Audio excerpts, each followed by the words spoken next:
মাননীয় সদস্যবৃন্দ, রাষ্ট্রপতির ভাষণ সম্পর্কে আনিত ধন্যবাদ প্রস্তাবের উপর আলোচনা চলছে। এখন আমি বক্তব্য রাখার জন্য আহ্বান করছি জনাব মাসুদ সাঈদী, পিরোজপুর 1 বক্তব্য রাখবেন।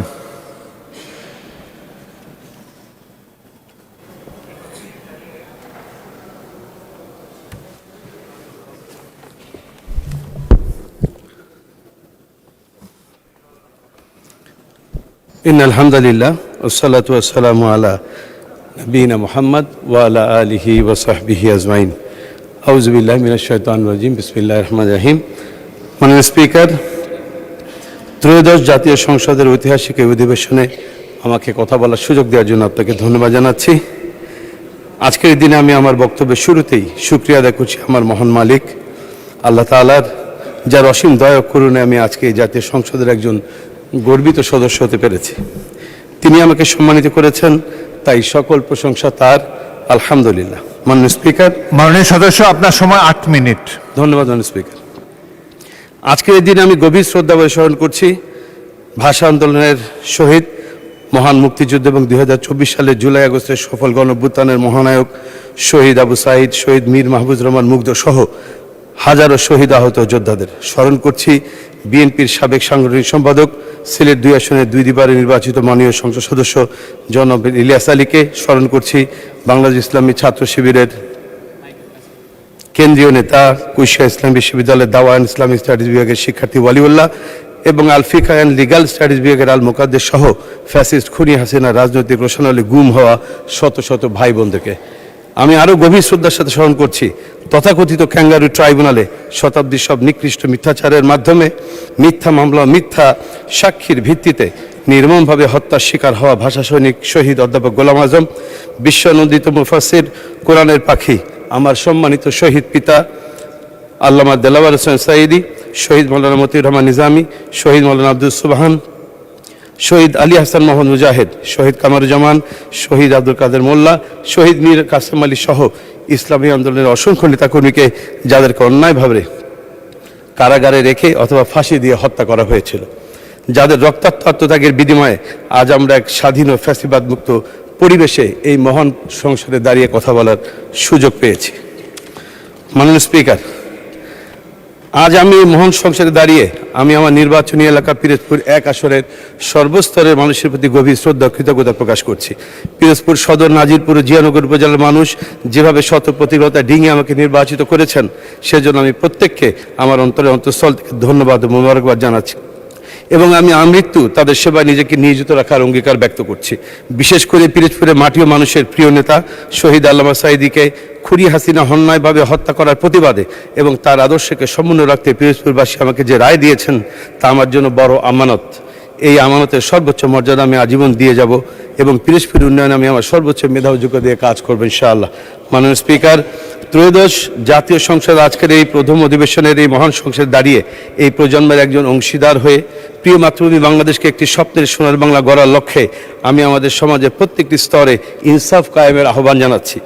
ইনসাফ কায়েম ও জনকল্যাণমুখী রাষ্ট্র গড়তে হলে আমাদের এখনই কিছু সাহসী পদক্ষেপ গ্রহণ করা প্রয়োজন। যেমন 1, বিচার বিভাগের স্বাধীনতা নিশ্চিত করতে হবে। বিচার বিভাগকে রাজনৈতিক হস্তক্ষেপ মুক্ত রাখার ব্যবস্থা করতে হবে যাতে কোনো সাধারণ মানুষ ন্যায় বিচার থেকে বঞ্চিত না হয়। কল্যাণমূলক রাষ্ট্রে আইন সবার জন্য সমান। ইসলামের ইতিহাসে খলিফাদের সাধারণ নাগরিকের মতো আদালতে দাঁড়িয়ে বিচারকের সামনে জবাবদিহি করতে হয়েছে। হযরত আলী রাদিয়াল্লাহু তাআলা আনহুর একজন সাধারণ খ্রিস্টান নাগরিকের বর্ম সংক্রান্ত মামলার বিচার এর উজ্জ্বল দৃষ্টান্ত। 2, সমাজ থেকে দুর্নীতি নির্মূল করতে হবে। দুর্নীতির বিরুদ্ধে জিরো টলারেন্স নীতি গ্রহণ করতে হবে। সমাজের সর্বস্তরে, বিশেষ করে দেশের রাস্তাঘাট, সেতু, কালভার্ট নির্মাণে দুর্নীতি যেন ওপেন সিক্রেট হয়ে গেছে।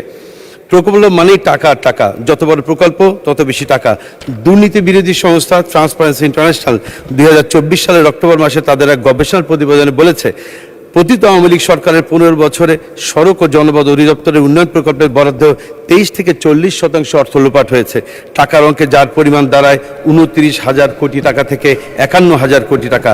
ত্রিপক্ষীয় আদালতের মাধ্যমে এসব দুর্নীতি করা হয়েছে মাননীয় স্পিকার, যাদের মধ্যে রয়েছে মন্ত্রী, সংসদ সদস্য ও প্রভাবশালী রাজনৈতিক আমরা সংশ্লিষ্ট কর্মকর্তা এবং ঠিকাদার।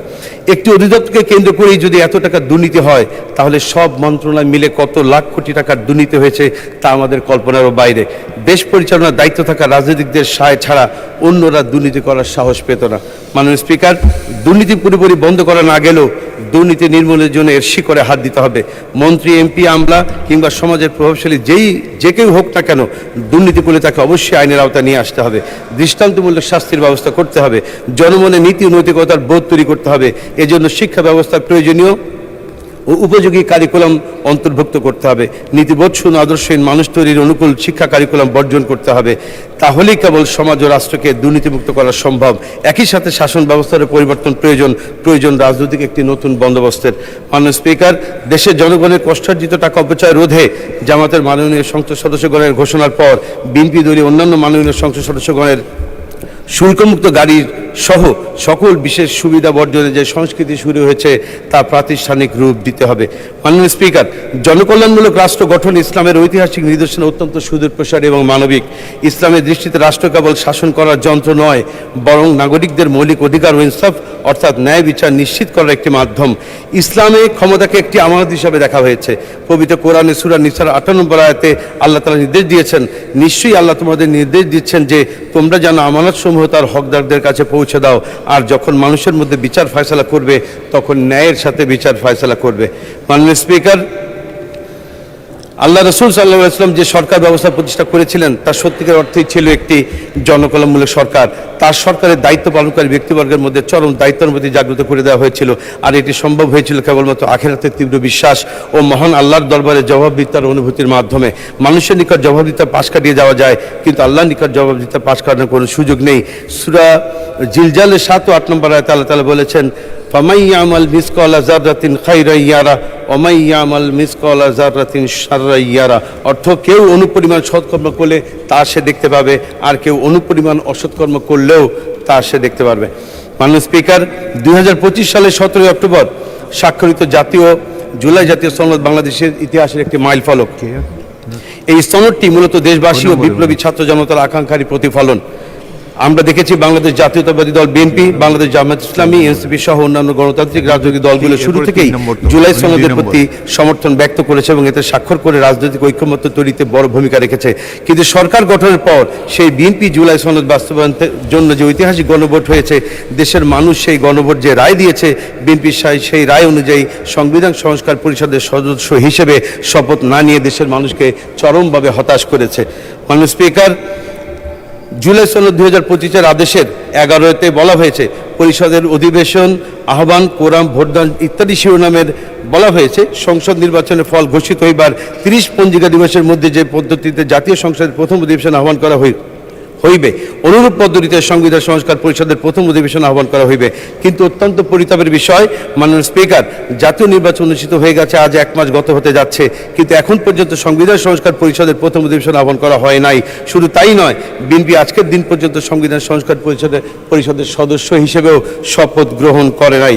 মাননীয় স্পিকার, গণভোটের মাধ্যমে জনগণের যে আকাঙ্ক্ষা প্রকাশিত হয়েছিল, সেখানে বিএনপির মতো একটি বৃহৎ রাজনৈতিক দল শুরুতেই সংবিধান সংস্কার পরিষদের শপথ না নেওয়া জনমনে বিভ্রান্তি সৃষ্টি হয়েছে।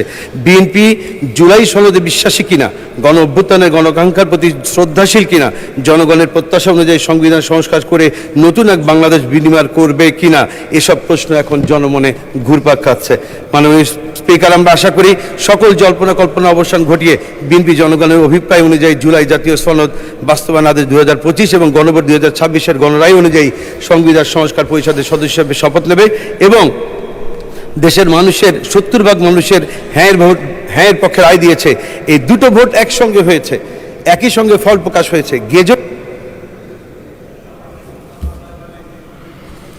ধন্যবাদ মাননীয় সদস্য। আচ্ছা, 1 মিনিট বলেন। ধন্যবাদ মাননীয় স্পিকার। আমাদের এখানে যে আলোচনা হয়েছে, আমাদের মাননীয় স্বরাষ্ট্রমন্ত্রী যেটি বলেছেন, জুলাই আবেগ নয়, আবেগ দিয়ে রাষ্ট্র চলে না। এই প্রসঙ্গে বলতে চাই মাননীয় স্পিকার, জুলাই আবেগ নয় কথা সত্যি, কিন্তু জুলাই আবেগ, জুলাই একই সাথে বাস্তবতা। আবেগ বলে জুলাইকে খাটো করে দেখার কোনো সুযোগ নেই। মাননীয় স্পিকার, 50 ঘন্টার আলোচনার যে বিষয়টি এখানে উপস্থাপন করা হয়েছে, সেখানে সকল সংসদ সদস্যরা যাতে নির্বিঘ্নে আলোচনা করতে পারে সেজন্য 50 ঘন্টার আলোচনার কথা মাননীয় বিরোধী দল নেতা উত্থাপন করেছিলেন, কিন্তু এটিকেও খাটো করে দেখা হয়েছে। আরেকটি কথা মাননীয় স্পিকার, জুলাই আইন ও অধ্যাদেশ ব্যাপারে মাননীয় স্বরাষ্ট্রমন্ত্রী উল্লেখ করেছেন। তিনি বলছেন জুলাই আইনও না অধ্যাদেশও নয়, কিন্তু সংবিধানের 152তে বলা হয়েছে সকল অধ্যাদেশী আইন। সুতরাং তিনি এই মন্তব্যটি তার দায়িত্বশীল মন্তব্য হয়নি। আমরা আশা করি ভবিষ্যতে তিনি দায়িত্বশীল মন্তব্য করবেন। মাননীয় স্পিকার, আমাকে কথা বলার সুযোগ দেওয়ার জন্য আপনাকে ধন্যবাদ জানাচ্ছি। ধন্যবাদ মাননীয় সদস্য। আমি অত্যন্ত বিনয়ের সাথে আপনার দৃষ্টি আকর্ষণ করছি, সংসদে দেখে দেখে পড়া অ্যালাউড না। আপনি নোট রাখবেন, একবার তাকিয়ে তারপরে হাউসের দিকে তাকিয়ে বক্তব্য রাখবেন আগামীতে, এটাই আশা করি, এটাই সংসদের রেওয়াজ। ধন্যবাদ। এখন বক্তব্য রাখবেন গোপালগঞ্জের মাননীয় সংসদ সদস্য সেলিমুজ্জামান মোল্লা, গোপালগঞ্জ 1, সময় 5 মিনিট। মাননীয় স্পিকার, আমি সেলিমুজ্জামান মোল্লা, নির্বাচনী আসন 2015, গোপালগঞ্জ 1। আমি আপনাকে ধন্যবাদ জানাই এই মহান সংসদে আমাকে আপনি সুযোগ করে দেওয়ার জন্য। আমি সর্বপ্রথম স্মরণ করছি মহান স্বাধীনতার ঘোষক, বহুদলীয় গণতন্ত্রের প্রবক্তা শহীদ রাষ্ট্রপতি জিয়াউর রহমানকে, যিনি স্বাধীনতা পরবর্তী বাংলাদেশকে নতুন স্বপ্ন দেখিয়েছিলেন এবং জাতিকে আত্মনির্ভরতার পথে এগিয়ে যাওয়ার সাহস দিয়েছিলেন। আমি শ্রদ্ধাভরে স্মরণ করছি এদেশের 3 সাবেক প্রধানমন্ত্রী, গণতন্ত্রের মা দেশনেত্রী বেগম খালেদা জিয়াকে, যিনি আজকের এই মহান সংসদে থাকলে আজকের এই মহান সংসদ আরও আলোকিত হতো। আমি ধন্যবাদ জানাই আমার নির্বাচনী আসন গোপালগঞ্জ 1 মকসিদপুর কাশিয়া নিবাসীকে, যারা আমাকে তাদের প্রত্যক্ষ ভোট দিয়ে, আমাকে তাদের সমর্থন দিয়ে আমাকে আপনাদের এই মহান সংসদে পাঠিয়েছেন। আমি তাদের প্রতি কৃতজ্ঞতা জানাই, ধন্যবাদ জানাই। আমি ধন্যবাদ জানাই আজকের সংসদ নেতা মাননীয় প্রধানমন্ত্রীকে, যিনি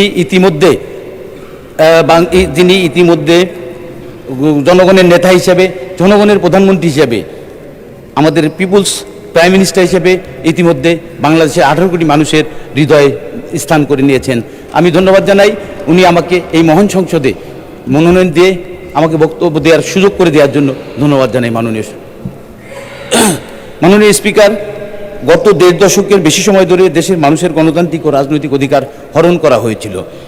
আজকে জুলাই পরবর্তী এই আন্দোলন সংগ্রামের মধ্য দিয়ে আজকে বাংলাদেশের মানুষ যে নতুন স্বাধীনতার স্বপ্ন দেখছে, যে নতুন স্বাধীনতার সুযোগ পেয়েছে, সেই স্বাধীনতা এবং স্বপ্নকে আমরা সমন্বিত রাখবো, সুরক্ষা রাখবো, এটাই আমাদের প্রত্যাশা। আমি আজকে এই মহান সংসদের সকল সম্মানিত সদস্যদের প্রতি আহ্বান জানাবো। আমার বাড়ি একটি বিশেষ জেলা হিসেবে সবাই বলে থাকেন, আজকে সবার প্রতি আমি উদাত্ত আহ্বান জানাবো, আপনারা আজকে গোপালগঞ্জকে আর বিশেষ জেলা হিসেবে ব্যক্ত করবেন না। গোপালগঞ্জ জেলা অন্যান্য 64টি জেলার মতো একটি জেলা, সেই হিসেবেই আমি আজকের সংসদ নেতার প্রতি আহ্বান জানাবো, অন্যান্য 64টি জেলাকে যেভাবে দেখা হবে গোপালগঞ্জকে আপনারা সেইভাবে দেখবেন। মাননীয় স্পিকার, আপনাকে ধন্যবাদ আমাকে এই মহান সংসদে বক্তব্য সুযোগ করে দেওয়ার জন্য। ধন্যবাদ সবাইকে। ধন্যবাদ মাননীয় সদস্য।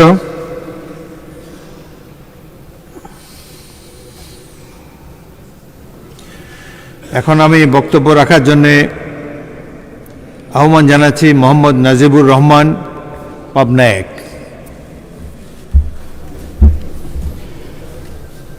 আলহামদুলিল্লাহ, আসসালাতু ওয়াসসালামু আলা রাসূলিল্লাহ। মাননীয় স্পিকার, আমি আমার বক্তব্যের শুরুতেই আপনার মাধ্যমে আমার নির্বাচনী এলাকা সাথিয়ার সর্বস্তরের জনগণকে আন্তরিক ধন্যবাদ জানাতে চাই, আমাকে তাদের প্রতিনিধি হিসাবে জাতীয় সংসদে পাঠানোর জন্য। আমি এই সুযোগে আপনাকেও ধন্যবাদ জানাতে চাই, অভিনন্দন জানাতে চাই। আপনি সংসদে এবং মন্ত্রী পরিষদে আমার শহীদ পিতা মাওলানা মতিউর রহমান নিজামীর কলিগ ছিলেন। আপনি একজন বীর মুক্তিযোদ্ধা, আমাদের দেশের একজন মাননীয় সদস্য, আপনার সময় 5 মিনিট। ধন্যবাদ মাননীয় স্পিকার। ব্যক্তিগতভাবে 2002 সালে আপনার সাথে একসাথে হজ করার সুযোগ হয়েছিল। আপনাকে আমি একজন সজ্জন, বিনয়ী, সদালাপী এবং উদার মনের মানুষ হিসেবে জানি।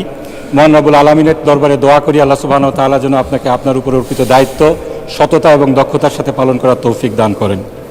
মাননীয় স্পিকার, 1991 সালে 11-12 বছরের একজন বালক হিসাবে এই সংসদের গ্যালারি থেকে আপনাদেরকে দেখেছি।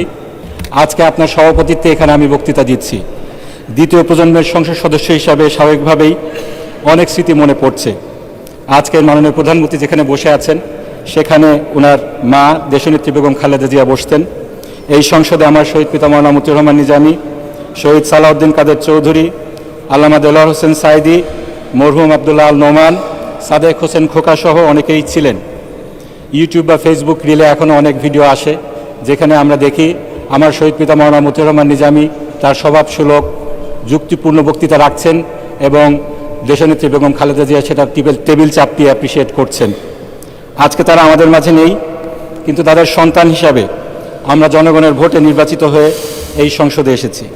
মাননীয় স্পিকার, আমাদের দ্বিতীয় প্রজন্মের সংসদ সদস্যদের মধ্যে এখানে একটা বিষয়ে মিল রয়েছে। আমরা সকলেই ফ্যাসিবাদের নির্যাতনের একটি কঠিন অধ্যায় পার করে এখানে এসেছি। দেশনেত্রী বেগম খালেদা জিয়া, তাকে যেভাবে এক কাপড়ে তার বাসা ছাড়তে বাধ্য করা হয়েছে, মামলা হামলা করে তার পরিবারের উপর নির্যাতন করা হয়েছে, তাকে মিথ্যা মামলায় সাজা দেওয়া হয়েছে, একইভাবে আমার শহীদ পিতা মওলানা মতিউর রহমান নিজামী, দেলোয়ার হোসেন সাইদি, শহীদ সালাউদ্দিন কাদের চৌধুরী সহ অনেককেই শতাব্দীর জঘন্যতম মিথ্যাচারের মাধ্যমে বিচারিক হত্যাকাণ্ডের শিকার হতে হয়েছে। আমাদের কাউকে কাউকে গুম করা হয়েছিল, কাউকে কাউকে দেশ ছাড়তে বাধ্য করা হয়েছিল। তা আমি বিশ্বাস করি মাননীয় স্পিকার, আমরা শুধু আমাদের পূর্বপুরুষের লিগেসি এখানে বহন করছি না, বরং আমরা সকল নির্যাতিত পরিবারের প্রতিনিধিত্ব এখানে করছি। আমরা এমন একটি সময় দেখেছি মাননীয় স্পিকার, যখন অবিচারকে বিচার, অনিয়মকে নিয়ম হিসাবে প্রতিষ্ঠিত করা হয়েছিল। আদালতের কাঁধে বন্দুক রেখে সংবিধান সংশোধন করে ফ্যাসিবাদকে সাংবিধানিকভাবে প্রতিষ্ঠিত করা হয়েছিল। মাননীয় স্পিকার, ফ্যাসিবাদকে প্রাতিষ্ঠানিক রূপ দেয়া হয়েছিল। সেই ফ্যাসিবাদকে অপসারণ করার জন্য, গণতন্ত্রকে পুনরুদ্ধার করার জন্য একটি বিপ্লব অনিবার্য হয়ে পড়েছিল এবং সেই বিপ্লব আমরা দেখেছি 24শে জুলাই এদেশের ছাত্র জনতা দল মত নির্বিশেষে বুকের তাজা রক্ত ঢেলে এদেশ থেকে ফ্যাসিবাদকে উৎখাত করেছে। মাননীয় স্পিকার, আমরা সকলে এই জুলাই সনদ বাস্তবায়নের কথা বলছি, যে সনদের ব্যাপারে আমরা সকল দল একমত হয়ে স্বাক্ষর করেছি, যে সংস্কারের বিষয়ে প্রায় 70% জনগণ হ্যাঁ ভোট দিয়েছে। কিন্তু আজকে সেই সনদ কিভাবে বাস্তবায়িত হবে সেটা নিয়ে ধোঁয়াশা তৈরি হয়েছে। বাস্তবায়ন সংক্রান্ত রাষ্ট্রপতির আদেশ নিয়ে আজকেও এই সংসদে কথা হয়েছে। মাননীয় সংসদ সদস্য স্বরাষ্ট্রমন্ত্রী সালাউদ্দিন সাহেব বললেন, এই আদেশটি না আইন না অধ্যাদেশ। এটি অধ্যাদেশ না মাননীয় স্পিকার। সংবিধানের 93 অনুচ্ছেদ অনুযায়ী কোনটা অধ্যাদেশ এটা নির্ধারিত হয়েছে, কিন্তু এটা আইন মাননীয় স্পিকার। এবং আইনের যে সংজ্ঞাটা, এটা আমাদেরকে সংবিধান থেকেই নিতে হবে, বাইরের থেকে না নিলে চলবে না। এই আইন কি এই ব্যাপারে সংবিধানে সুস্পষ্টভাবে 152 নম্বর অনুচ্ছেদে বলা হয়েছে, সেটা আমি একটু পড়ছি। আইন অর্থ কোনো আইন, অধ্যাদেশ, আদেশ। সুতরাং সকল আদেশ, সেই আদেশগুলা যেগুলো রাষ্ট্রপতি দিয়ে থাকেন সেগুলা আইন এই সংবিধান অনুযায়ী। আমাদের এই বাংলাদেশে এই আদেশ কিন্তু প্রথম আদেশ নয় মাননীয় স্পিকার, এই আদেশ কিন্তু আগেও হয়েছে। আমাদের দেশে 1972 সালে, 71 এবং 72 সালে 155টির বেশি আদেশ হয়েছিল, যেগুলো এখনো আইন হিসাবে বলবৎ রয়েছে। আমরা যে এখানে নির্বাচিত হয়েছি মাননীয় স্পিকার, সেই নির্বাচনটা হয়েছে আরপিওর আন্ডারে। সেই আরপিওটা কি? Representation of peoples order 1972। এটি একটি রাষ্ট্রপতির আদেশ। সুতরাং এটা বলার কোনো সুযোগ নেই যে রাষ্ট্রপতির আদেশ এটা আইন নয়। আমরা এই সংবিধান সংরক্ষণের জন্য, সমুন্নত রাখার জন্য শপথ নিয়েছি। এই সংবিধান অনুযায়ী যেটা আইন সেটা আমাদেরকে মানতে হবে। এই রাষ্ট্রপতির আদেশ একটি আইন, এটা আমাদেরকে মানতে হবে। এই আইনের ব্যত্যয় যারা ঘটিয়েছেন তারা আইন ভঙ্গ করেছেন। আজকে আইন অনুযায়ী 30 দিনের মধ্যে এই সংস্কার পরিষদ ডাকার কথা ছিল। এই আদেশের 10। ধন্যবাদ মাননীয় সদস্য। আচ্ছা, 1 মিনিট বলেন। জি মাননীয় স্পিকার, এখানে অনেক কথাই বলা হয়েছে। আজকে বলা হয়েছে আমরা এই জুলাইয়ের সনদকে সম্মান করি, গণরায়কে সম্মান করি, কিন্তু আবার বলা হয়েছে আমাদের সময় নেই এটা বাস্তবায়ন করার জন্য। আসলে আমরা যদি সম্মান করি তাহলে সময় কেন থাকবে না? আমাদেরকে সময় বের করতে হবে, জুলাইয়ের সনদ আমাদেরকে বাস্তবায়ন করতে হবে। এই সংসদে আমরা সংবিধান সংশোধন করে আমরা এটা বাস্তবায়ন করতে পারবো না।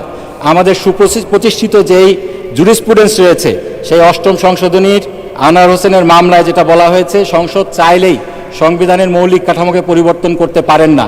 8ম সংশোধনীর স্পেসিফিক যেই বিষয়টি ছিল সেটি ছিল এই বিচার বিভাগকে বিকেন্দ্রীকরণ। সেই বিষয়টি কিন্তু আমাদের সেই অধ্যাদেশের মধ্যেও এসেছে, আমরা গণভোট সেই বিষয় দিয়েছি, জুলাই সনদের মধ্যেও রয়েছে।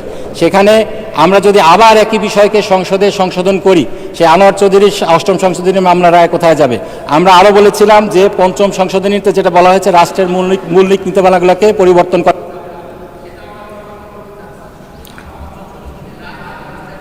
ধন্যবাদ মাননীয় সদস্য। এখন আমি বক্তব্য রাখার জন্য আহ্বান জানাচ্ছি মাননীয় সদস্য মোহাম্মদ অলিউল্লাহ, বরগুনা 1। আপনার সময় 6 মিনিট। সামনে একটা ঘড়ি আছে, অনুগ্রহপূর্বক ঘড়ির দিকেও খেয়াল রাখবেন। আপনি বক্তৃতা আরম্ভ করতে পারেন। আসসালামু আলাইকুম। মাননীয় স্পিকার, এই মহান সংসদে আমাকে কথা বলতে দেওয়ার জন্য আপনাকে অসংখ্য ধন্যবাদ। মাননীয় স্পিকার, ফ্যাসিবাদ বিরোধী দীর্ঘ লড়াইয়ের ধারাবাহিকতায় 24 জুলাইয়ের গণ অভ্যুত্থানে হাজারো মানুষের আত্মত্যাগের বিনিময়ে আজকের এই সংসদ, ত্রয়োদশ জাতীয় সংসদে আমার প্রথম বক্তব্যের শুরুতেই মহান আল্লাহ তাআলা শুকরিয়া আদায় করছি। সাথে সাথে আমি জুলাই গণ অভ্যুত্থানের শহীদের প্রতি শ্রদ্ধা জ্ঞাপন করছি, তাদের রুহের মাগফিরাত কামনা করছি, আহতদের প্রতি কৃতজ্ঞতা জানাচ্ছি, অংশগ্রহণকারী সকলের প্রতি সম্মান প্রদর্শন করছি। মাননীয় স্পিকার, ত্রয়োদশ জাতীয় সংসদে আমার বক্তব্যের শুরুতেই আমি আমার নির্বাচনী এলাকা বরগুনা 1, বরগুনা সদর, আমতলী এবং তালতলী এর সকল জনগণের প্রতি আমার শ্রদ্ধা ও কৃতজ্ঞতা। হাত পাখার প্রতীকে ভোট দিয়ে আমাকে নির্বাচিত করেছেন বলেই আমি আজ সংসদে যে আস্থা নিয়ে আমাকে নির্বাচিত করেছেন সে আস্থা রক্ষা আমি প্রতিজ্ঞাবদ্ধ। মাননীয় স্পিকার, জুলাই গণ অভ্যুত্থানের শুরু থেকেই আমার দল ইসলামী আন্দোলন বাংলাদেশ ও আমার নেতা পীর সাহেব চরমনাই সহ আমরা মাঠে লড়াই করেছি। নানা কারণে অনেকেই যখন দলীয় ব্যানারে এই অভ্যুত্থানের সাথে সম্পৃক্ততা ঘোষণা দ্বিধান্বিত ছিল, তখন আবু সাঈদের শাহাদতের পরে আমার নেতা পীর সাহেব চরমনাই হত্যাকারীদের প্রতি রাজপথে গর্জে উঠেছিলেন, ওই নরপিচাস আমার সন্তানের বুকে গুলি করলি কেন? 4 আগস্ট থমথমে পরিবেশের মধ্যে জীবনের ঝুঁকি নিয়ে মুফতি সৈয়দ মোহাম্মদ ফয়জুল করিম সাহেবের চেয়ারম্যানের নেতৃত্বে আমরা রাজপথে ছিলাম এবং শাহবাগে অবস্থান করেছিলাম। মাননীয় স্পিকার, ব্রিটিশ বিরোধী সংগ্রাম থেকে শুরু করে 52 ভাষা আন্দোলন এবং আমাদের মহান স্বাধীনতা সংগ্রামের সকল শহীদ অংশগ্রহণকারীদের প্রতি আমার দলের পক্ষ থেকে শ্রদ্ধা ও সম্মান জানাচ্ছি। আমি বিশেষভাবে স্মরণ করছি ইসলামী আন্দোলন বাংলাদেশের প্রতিষ্ঠাতা আমির মাওলানা সৈয়দ মোহাম্মদ ফজলুল করিম মরহুম পীর সাহেব চরমনাই। তিনি 1987 সালে সাংবিধানিক সংস্কারের প্রয়োজন অনুভব করে গঠন করেছিলেন ইসলামী শাসনতন্ত্র আন্দোলন, যা বর্তমান ইসলামী আন্দোলন বাংলাদেশ। মাননীয় স্পিকার, রাষ্ট্রপতির ভাষণ একটি সাংবিধানিক বাধ্যবাধকতা ও সংসদীয় রীতি, কিন্তু বাস্তবতা আমরা সবাই জানি রাষ্ট্রপতি মন প্রাণ ও কার্যক্রম একটি ফ্যাসিবাদী শাসনের অংশ ছিলেন, যে ফ্যাসিবাদের উৎখাতে হাজারো প্রাণের রক্ত উৎসর্গ করতে হয়েছে। গণ অভ্যুত্থানের মাধ্যমে উৎখাত হওয়া ফ্যাসিবাদের অংশ যে রাষ্ট্রপতি, তিনি ফ্যাসিবাদের উৎখাতের ফলেই গঠিত হওয়া সংসদে ভাষণ দেওয়া জুলাই গণ অভ্যুত্থানকে অপমান করার শামিল। তিনি যখন ভাষণ দিয়েছেন তখন আমরা ওয়াকআউট করেছিলাম। আজকে রাষ্ট্রপতির ভাষণের উপর আলোচনার শুরুতে আমি সংসদে তার ভাষণ দেওয়ার বিষয়ে প্রতিবাদ জানাচ্ছি। মাননীয় স্পিকার, রাষ্ট্রপতির ভাষণ সরকারি দলের স্থিতি ও তাদের অতীত সাফল্যের বর্ণনা, আগামীর প্রতিশ্রুতি সমন্বিত একটু উপত্থান যা সরকারি দল কর্তৃক লিখিত হয়। রাষ্ট্রপতির এবারের ভাষণও এই সত্যের কোনো অন্যতা হয় নাই, তবে ভাষণ সুলিখিত ও মার্জিত, তার পাঠ ও সাবলীল ছিল, সেজন্য রাষ্ট্রপতিকে আমি ধন্যবাদ জানাতে পারি। মাননীয় স্পিকার, রাষ্ট্রপতির ভাষণে অন্তর্বর্তী সরকারের উল্লেখ নেই। অন্তর্বর্তী সরকার ও সরকার প্রধানের নাম উল্লেখ করে তাদের প্রতি বিশেষভাবে কৃতজ্ঞতা জানালে ভালো হতে বলে আমি মনে করি। মাননীয় স্পিকার, রাষ্ট্রপতি তার ভাষণে পতিত সরকারে বারংবার ফ্যাসিবাদী শাসন বলে অভিহিত করেছেন, এজন্য তাকে আরেকটি ধন্যবাদ দিতে চাই। তিনি এটা মন থেকে বলেছিলেন কিনা জানি না, তবে তার মুখে বারংবার আলোচনা শুনতে আমাদের ভালো লাগছিল। তবে মাননীয় স্পিকার, তার ভাষণে জুলাই ঘোষণা, জুলাই সনদ নিয়ে কোনো কথা নেই। সংস্কার কমিশন গঠনের কথা আছে, কিন্তু সেসব কমিশনের প্রস্তাবিত এবং দেশের সকল রাজনৈতিক দলের স্বাক্ষরিত জুলাই সনদে বাস্তবায়নের ব্যাপারে কোনো কথা নাই। এই বিষয়টি আমাদেরকে হতাশ করেছে এবং সত্য হলো প্রস্তাবিত সংস্কারগুলো না হলে বাংলাদেশে আবারও স্বৈরাচার ও ফ্যাসিবাদ ফিরে আসার আশঙ্কা রয়েছে। তাই দেশের স্বার্থে জুলাই সনদের সংস্কারগুলো সম্পন্ন করতেই হবে। একই সাথে সংস্কার প্রস্তাব গণভোটের মাধ্যমে জনগণের রায় পরিণত হয়েছে। মাননীয় স্পিকার, আমার নির্বাচনী এলাকা বরগুনা 1, বরগুনা সদর, আমতলী এবং তালতলী। আমরা এই বরগুনার যে লক্ষ কোটি মানুষ বসবাস করতেছে, আমাদের বরগুনা উন্নয়নের দিক থেকে একেবারে পিছিয়ে। মাননীয় স্পিকার, পায়রা ও বিষখালী নদী বেষ্টিত আমাদের জেলায় নিরবিচ্ছিন্ন যোগাযোগ এখন সময়ের দাবি। জনভোগান্তি লাঘবে এই রুটে দ্রুত একটি আধুনিক ফেরি সার্ভিস চালু করার জোরাল দাবি জানাচ্ছি। আমতলী, পুরঘাটা, বড়ইতালবাগ, বাইনচটকি পয়েন্টে সেতু নির্মাণ করা হলে দক্ষিণ অঞ্চলের মানুষের যাতায়াতের এক যুগান্তর বিপ্লব ঘটবে। শিক্ষা খাতে ব্যাপক ভূমিকা রাখবে, যা রাজস্ব বৃদ্ধিকে সহায়তা হিসেবে কাজ করবে। মাননীয় স্পিকার, তালতলী উপজেলার প্রশাসনিক গতিশীলতা আনতে তালতলীকে দ্রুত পূর্ণাঙ্গ পৌরসভা হিসেবে ঘোষণা করার দাবি জানাচ্ছি। মাননীয় স্পিকার, বরগুনা নদীমাতৃক এলাকা, এখানে বয়ে চলছে ছোট বড় অসংখ্য খাল, নদী, নালা, যার ফলে অত্র এলাকায় যোগাযোগের জন্য রাস্তা, কালভার্ট, ব্রিজ, স্লুইস অতীব গুরুত্বপূর্ণ বিষয়। কিন্তু বিগত বছরগুলোতে এখনও অত্র খাতে লক্ষণীয় কোনো কাজ হয় নাই, যার ফলে আমার অত্র নির্বাচনী এলাকার বিভিন্ন স্থানে প্রায় 300 অতি ঝুঁকিপূর্ণ ব্রিজ, কালভার্ট রয়েছে, যা মরণ ফাঁদে পরিণত হয়েছে, যেটি অত্যন্ত মানবিক ও দুঃখের বিষয়। তাই আমার নির্বাচনী এলাকার রাস্তা, ব্রিজ, কালভার্টগুলো অতি দ্রুততার সাথে পুনর্নির্মাণ একান্ত প্রয়োজন। মাননীয় স্পিকার, তালতলী বরগুনা থেকে বিচ্ছিন্ন একটা উপজেলা, এ জায়গায় একটা দ্রুতগামী একটা ফেরির ব্যবস্থা করার জোরালো দাবি জানিয়ে আমি আপনাকে অভিনন্দন জানিয়ে শেষ করছি। আল্লাহ হাফেজ। আসসালামু আলাইকুম রহমতুল্লাহ। ধন্যবাদ মাননীয় সদস্য। আপনিও আপনার পূর্ববর্তী বক্তার মতো দেখে দেখে পড়েছেন। সংসদে এর অ্যালাউড না, ভবিষ্যতে না দেখে বলার অভ্যাস করেন। এটা সংসদের রেওয়াজ, যেটি আমাদের সকলেরই মান্য করা উচিত। অত্যন্ত বিনীতভাবে আপনাকে জানাচ্ছি ধন্যবাদ। পরবর্তী বক্তা আলহাজ মোহাম্মদ জি কে গাউস, হবিগঞ্জ 3। আপনার সময় 8 মিনিট।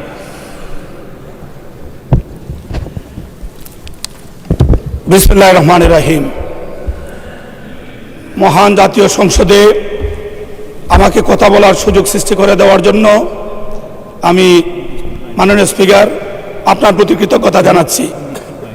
আমি কৃতজ্ঞতা জানাচ্ছি শহীদ রাষ্ট্রপতি জিয়াউর রহমান সাহেবকে, যিনি স্বাধীনতার ঘোষণা দিয়ে এই দেশকে মুক্ত করেছিলেন। বৃহত্তর সিলেটবাসীর পক্ষে আমি আপনাকে কৃতজ্ঞতা জানাচ্ছি। শহীদ রাষ্ট্রপতি জিয়াউর রহমান সাহেবের সঙ্গে থেকে আপনি আমাদের সিলেটকে মুক্ত করেছিলেন। মাননীয় স্পিকার, আমরা কৃতজ্ঞতা চিত্তে আপনাকে স্মরণ করছি। আমরা আমাদের প্রিয় নেতা শহীদ রাষ্ট্রপতি জিয়াউর রহমানের প্রতি শ্রদ্ধা জানাচ্ছি। আজকে স্মরণ করছে মাতৃতুল্য দেশনেত্রী বেগম খালেদা জিয়াকে, যিনি 41টি বছর বিএনপি রাজনীতি করার সুবাদে আমার মতো অসংখ্য কর্মী উনি সৃষ্টি করেছেন।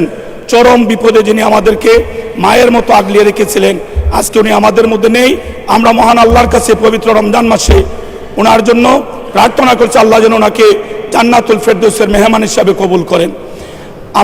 আমি কৃতজ্ঞতা জানাচ্ছি আমাদের প্রিয় নেতা, দলের অভিভাবক, আমার অভিভাবক জনাব তারেক রহমান সাহেবকে, যিনি এই সংসদে সদস্য হিসাবে নির্বাচিত হওয়ার জন্য আমাকে মনোনয়ন দিয়েছিলেন। আমি আমার নির্বাচনী এলাকা হবিগঞ্জ, শায়েস্তাগঞ্জ, লাখাইয়ের এই 4.25 লক্ষ মানুষের প্রতি কৃতজ্ঞতা জানাচ্ছি, যারা চরম প্রতিকূলতার মধ্যে অনেক মিথ্যা প্রতিশ্রুতি, জান্নাতের প্রতিশ্রুতির পরেও যারা আমাকে প্রায় 1 লক্ষ ভোটের ব্যবধানে ভোট দিয়ে নির্বাচিত করে 137টি আসনের প্রায় 70টি আসনে তারা আমাকে নির্বাচিত করে এই মহান সংসদে আসার সুযোগ সৃষ্টি করে দিয়েছেন। আমরা রাজনীতি করি, গণমানুষের কথা বলি। আজকে এই মহান সংসদে আমার জীবনের প্রথম বক্তব্য এই 15ই মার্চ।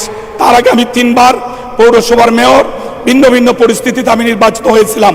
সর্বশেষ একটি মিথ্যা মামলায় আমি সিলেট কারাগারে আটক ছিলাম। আমার বাড়ি হবিগঞ্জ থেকে 125 কিলোমিটার দূর। সেই সিলেট কারাগারে বন্দি থেকে আমার নেত্রী মাতৃতুল্য বেগম খালেদা জিয়া সেই দিন আমাকে মনোনয়ন দিয়েছিলেন স্থানীয় সরকার নির্বাচনে। সেখানে আমার প্রতীক ছিল ধানের শীষ। ফ্যাসিস্ট আওয়ামী লীগের বিরুদ্ধে মানুষ বাইরে থেকে যেখানে নির্বাচন করার সাহস করতো না, সেইখানে আমার নেত্রী আমাকে মনোনয়ন দিয়ে বলেছিলেন, আমার দোয়া তোমার প্রতি থাকলো, ভোট করো। আমি সেই ভোট করে নৌকাকে 3500 ভোটে পরাজিত করে টানা তৃতীয়বার মেয়র নির্বাচিত হয়েছিলাম। 2018 সালে আমাদের প্রিয় নেতা, আমার অভিভাবক জনাব তারেক রহমান সাহেব আমাকে প্রধানমন্ত্রী খালেদা জিয়ার নির্দেশে আমাকে মনোনয়ন দিয়েছিলেন। সেখানে আমি প্রায় 70,000 ভোট পেয়েছিলাম। কিন্তু দুঃখের বিষয় আজকে জানাতে চাই সংসদকে, এই নির্বাচন কি হয়েছিল সারা বাংলাদেশের মানুষ আপনারা জানেন।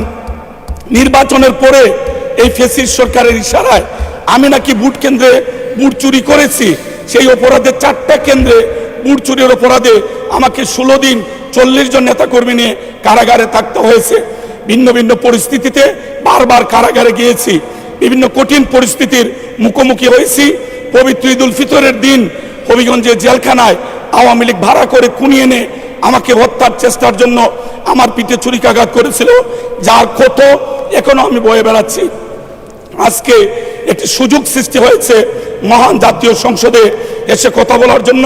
আমি সেই জন্য মহান আল্লাহর শুকরিয়া আদায় করছি, আলহামদুলিল্লাহ। মাননীয় স্পিকার, আপনার মাধ্যমে আমি মাননীয় প্রধানমন্ত্রীর দৃষ্টি আকর্ষণ করছি, আমরা সিলেটের মানুষ প্রায় 1.25 কোটি মানুষ আমরা সিলেটে বসবাস করি। সিলেট থেকে ঢাকা আমাদেরকে বাই রোডে আসতে হয়। আমাদের প্রিয় নেতা, দলের চেয়ারম্যান, দেশের প্রধানমন্ত্রী নির্বাচন পরিচালনার সময় একটি ছোট্ট মাইক্রোবাসে করে সিলেট থেকে ঢাকা এসেছিলেন। রাস্তার কি কষ্ট উনি নিজে উপলব্ধি করেছেন। আমাদের মৌলভীবাজার এবং হবিগঞ্জে আমাদের প্লেনের কোনো ব্যবস্থা নেই, কোনো এয়ারপোর্ট নেই।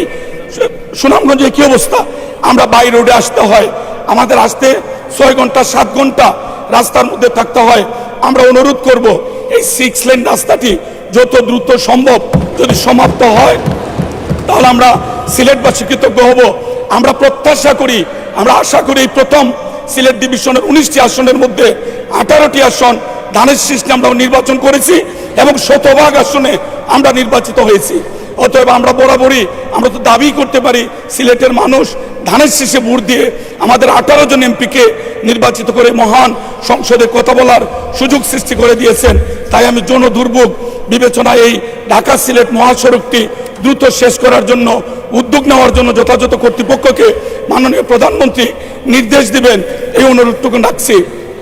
মাননীয় প্রধানমন্ত্রী উনি প্লেনে সিলেট গিয়েছেন, বাই রোডে উনি সিলেট থেকে ঢাকা এসেছেন, কিন্তু ট্রেন জার্নি ওনার সুযোগ হয়নি। ট্রেনের যাত্রা আরো কষ্ট, আরো বেশি ভোগান্তির। আমরা অনুরোধ করব, এটা প্রাসঙ্গিক কিনা আমি জানি না, আমি 3 বার পৌরসভার মেয়র নির্বাচিত হয়ে কাজ করেছি। মহান জাতীয় সংসদে এই প্রথম বক্তব্য, ভুল ত্রুটির জন্য ক্ষমা চাচ্ছি। আমি অনুরোধ করব ট্রেন জার্নিটি আরো বেশি নাজুক। মাননীয় প্রধানমন্ত্রী ট্রেনের দিকে একটু নজর দিলে আমরা বৃহত্তর সিলেটের মানুষ আমরা কৃতজ্ঞ থাকব। আমাদের অনেকগুলি সমস্যা, আমার হবিগঞ্জে 2020 সালে একটি মেডিকেল কলেজ তারা স্থাপন করেছিলেন। অবাক হবেন শুনলে, আজ পর্যন্ত সেই মেডিকেল কলেজের ভূমি অধিগ্রহণ হয়নি।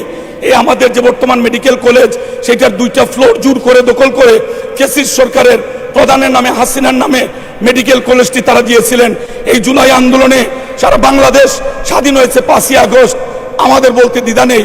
আমরা কিন্তু 4ই আগস্ট হবিগঞ্জ আমরা স্বাধীন ঘোষণা করেছিলাম। আমরা সেই হবিগঞ্জের মানুষ, আমরা মেডিকেল কলেজের নাম পরিবর্তন করেছি, কিন্তু আমরা আমাদের মেডিকেল কলেজের জায়গা কোথায় হবে আজও আমরা জানতে পারিনি। ঠিক একইভাবে 2021 সালে আমাদের কৃষি বিশ্ববিদ্যালয় তারা ঘোষণা দিয়ে একটা ভাড়া বাড়িতে কৃষি বিশ্ববিদ্যালয়ের কার্যক্রম 216 জন ছাত্রছাত্রী নিয়ে তারা কাজ শুরু করেছেন।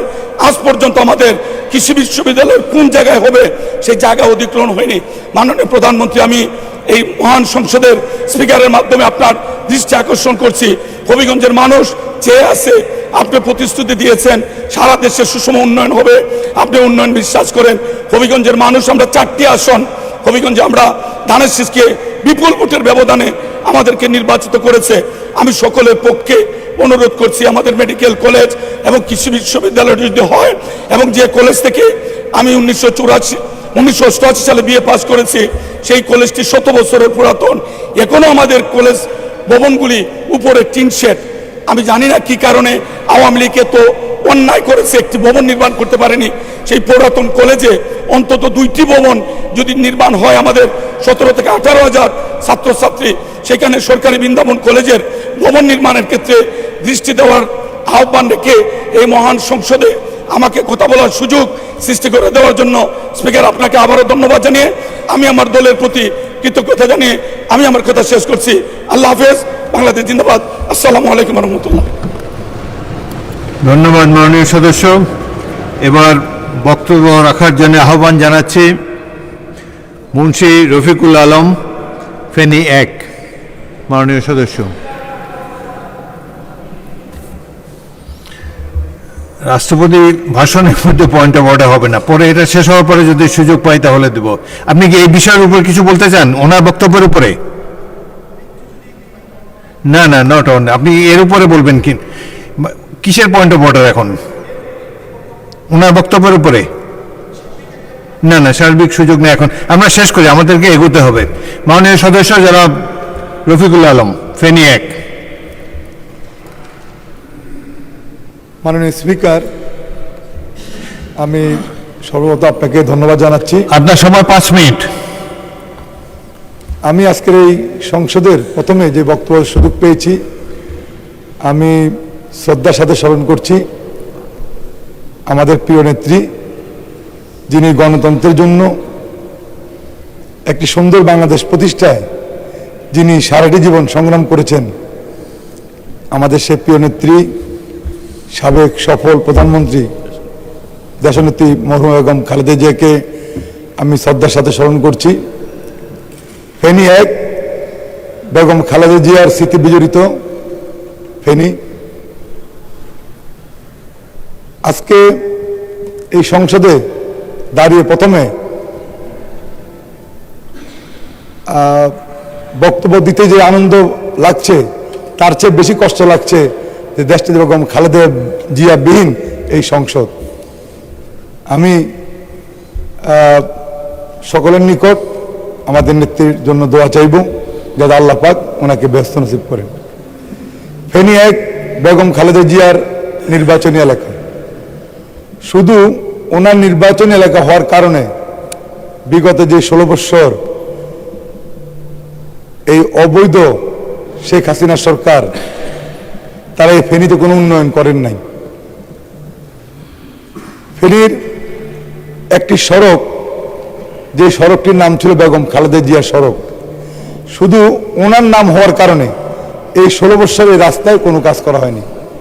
আমি সেখানে বারবার গিয়েছি, দেখেছি, এবং নিজেদের উদ্যোগে আমরা নেমে নির্বাচনের আগেই সেখানে মানুষের চলাচলের জন্য আমরা কাজ করেছি।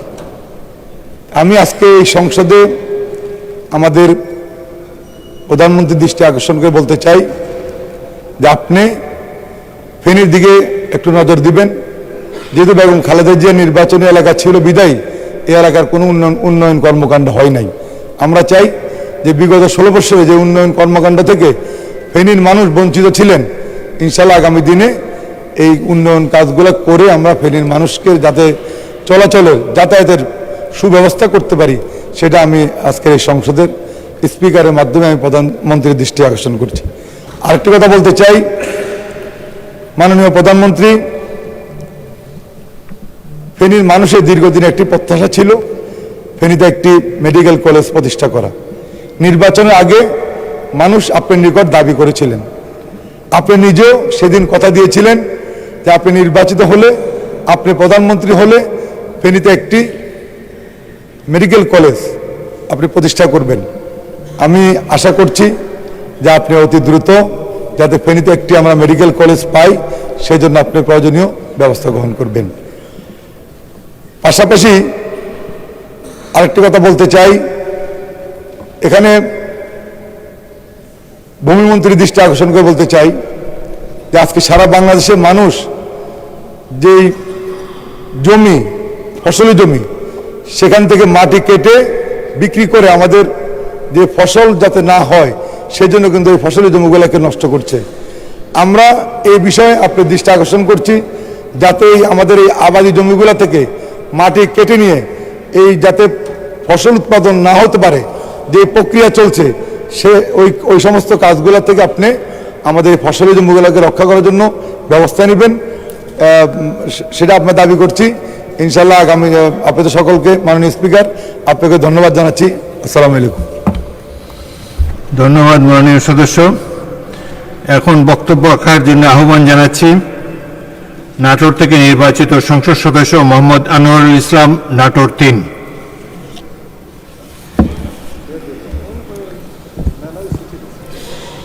বিসমিল্লাহির রহমানির রহিম। মাননীয় স্পিকার, আপনাকে ধন্যবাদ জানাচ্ছি আমাকে বক্তব্য দেওয়ার জন্য। আমি প্রথমে শ্রদ্ধার সঙ্গে স্মরণ করছি আমার দলের প্রতিষ্ঠাতা শহীদ রাষ্ট্রপতি জিয়াউর রহমান। মাননীয় সদস্য, আপনার সময় 4 মিনিট। আমার নেত্রী প্রয়াত দেশনেত্রী এবং খালেদা জিয়া। মাননীয় সদস্য, আপনার সময় 4 মিনিট। যিনি দীর্ঘ সময় তার জীবনের গণতান্ত্রিক আন্দোলন করতে গিয়ে সারাটা জীবন কাটিয়ে দিয়েছেন আমাদের প্রিয় নেত্রী এবং খালেদা জিয়া। আমি কৃতজ্ঞতা জানাচ্ছি আমার নেতা জনাব তারেক রহমানের প্রতি, যিনি আমাকে এই নির্বাচনে করার সুযোগ করে দিয়েছেন, এবং আমি কৃতজ্ঞতা জানাই আমার সিংহ জনগণের প্রতি, যারা আমাকে বিপুল ভোটে বিজয় করে এই সংসদকে পাঠিয়েছে। সম্মানিত মাননীয় স্পিকার, আমি আজকের এই মহান সংসদে যেটা বলতে চাই, আমার নেতা জনাব তারেক রহমান সাহেব বলেছেন যে আমরা আগামীতে একটা নতুন বাংলাদেশ গড়তে চাই, যে বাংলাদেশের জন্য আমার নেত্রী আন্দোলন শুরু করেছেন 2008 সালে। দীর্ঘ 15টা বছর একটা সুষ্ঠু সুন্দর নির্বাচনের জন্য, একটা গণতান্ত্রিক পরিবেশের জন্য, মানুষের ভোটের অধিকার আদায়ের জন্য আন্দোলন করেছিলেন। সেই আন্দোলন যখন প্রাতিষ্ঠানিক রূপ পেয়েছে, ঠিক তখনই আমাদের নেত্রী বেগম খালেদা জিয়া প্রয়াত হয়েছেন। তারপরে তো আমরা জনাব তারেক রহমানের সুযোগ্য নেতৃত্বে আজকে বাংলাদেশে এক নতুন পথে যাত্রা শুরু করেছে। যে স্বপ্ন আমার নেত্রী দেখেছিলেন, তারই ধারাবাহিকতায় আমার নেতা জনাব তারেক রহমান সাহেব বিগত দিনে সব কিছু ভুলে গিয়ে সকলকে নিয়ে আমরা আগামীতে যে নতুন বাংলাদেশ গড়ার প্রতিশ্রুতি দিয়েছি, সেই বাংলাদেশের পথে আমরা এগিয়ে যেতে চাই। মাননীয় স্পিকার, আমি আমার এলাকা চলন বর্ধিত সিংড়া এলাকা, এই এলাকায় আমার এলাকা শস্য মানাকত সিংড়া, মৎস্য মানাকত সিংড়া, এবং আপনারা জানেন যে বর্ষাকালে এখানে প্রচুর এলাকার পর্যটন কেন্দ্র খ্যাত আমাদের এই সিংড়া, যেখানে অপার সম্ভাবনা রয়েছে। এই এলাকায় যদি আমরা শস্যভিত্তিক শিল্প কারখানা করতে পারি, আমরা আমাদের মৎস্য সংরক্ষণ করতে পারি, তাহলে দেখা যাচ্ছে এটা আমাদের এলাকার মানুষের ব্যাপক উন্নয়ন হবে এবং ব্যাপক কর্মসংস্থান হবে। তাই আমি বলতে চাই যে প্রত্যাশা নিয়ে আমার নেতা জনাব তারেক রহমান সাহেব আমাকে আমার এলাকা থেকে নির্বাচন করার সুযোগ তৈরি করে দিয়েছেন। আমি সেই প্রত্যাশা পূরণ করতে চাই, এই মহান সংসদীয় প্রতিশ্রুতি আমি দিতে চাই, এবং আমার নেতা জনাব তারেক রহমানের সহায়তায়। তাই আমরা বলতে চাই, আগামী দিনে বাংলাদেশে যে সংস্কৃতি রয়েছে, 1971 সালে যে স্বপ্ন নিয়ে দেশের লক্ষ লক্ষ লোক শহীদ হয়েছিল, তারই ধারাবাহিকতায় আজকে স্বাধীনতার দীর্ঘ প্রায় 55-57 বছর পরেও সেই স্বপ্ন বাস্তবায়ন হয়নি, বিধায় আবারও 24-এর গণঅভ্যুত্থানের সৃষ্টি হয়েছে। তাই আমি বলতে চাই যে আমরা অতীতের সকল কিছু ভুলে গিয়ে আমার নেতা জনাব তারেক রহমান সাহেবের আহ্বানে সবাইকে নিয়ে একটা সুন্দর বাংলাদেশ গড়তে চাই। মাননীয় স্পিকার, এখানে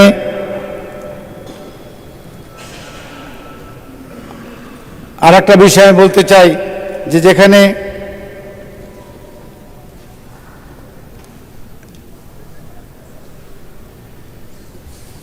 মাননীয় স্পিকার, আসলে তো আমি সংসদে নতুন এসেছি আর কি, যাই হোক নতুন বক্ত, আমি আমাকে সুযোগ করে দেওয়ার জন্য আমি ধন্যবাদ জানাচ্ছি। এবং আজকে আরেকটা বিষয় যেটা পরিলক্ষিত হয়েছে, আমাদের মাননীয় সদস্য রাষ্ট্রপতি আরো 1 মিনিট বলতে পারেন। মাননীয় রাষ্ট্রপতি যেটা আমি লক্ষ্য করলাম, যে উনি যে নিদর্শন এখানে সৃষ্টি করলেন, উনি ওনার দলের গণ্ডির মধ্যে থেকে বেরিয়ে এসে যে আমার বিগত দিনের আমাদের নেত্রীর প্রতি যে সহানুভূতি দেখেছেন, এবং গণতান্ত্রিক আন্দোলন যারা শহীদ হয়েছেন তাদের প্রতি শ্রদ্ধা জ্ঞাপন করেছেন। তাই আমি বলতে চাই যে বিগত সকল দিনের সংস্কৃতি বেরিয়ে এসে উনি যে নতুন উপমা সৃষ্টি করলেন, এই জন্য ধন্যবাদ জানাই। আমি পরিশেষে এই মহান সংসদকে এগিয়ে নেওয়ার জন্য আমার নেতা জনাব তারেক রহমান সাহেব যা আমাদের, তার প্রতি সংহতি প্রকাশ করি আমি বক্তব্য শেষ করছি।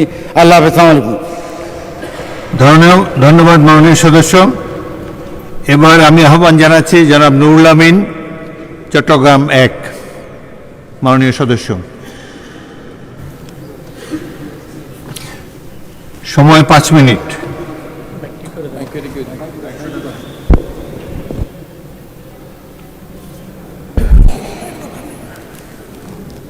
বিসমিল্লাহির রহমানির রহিম। মাননীয় স্পিকার, আপনাকে ধন্যবাদ।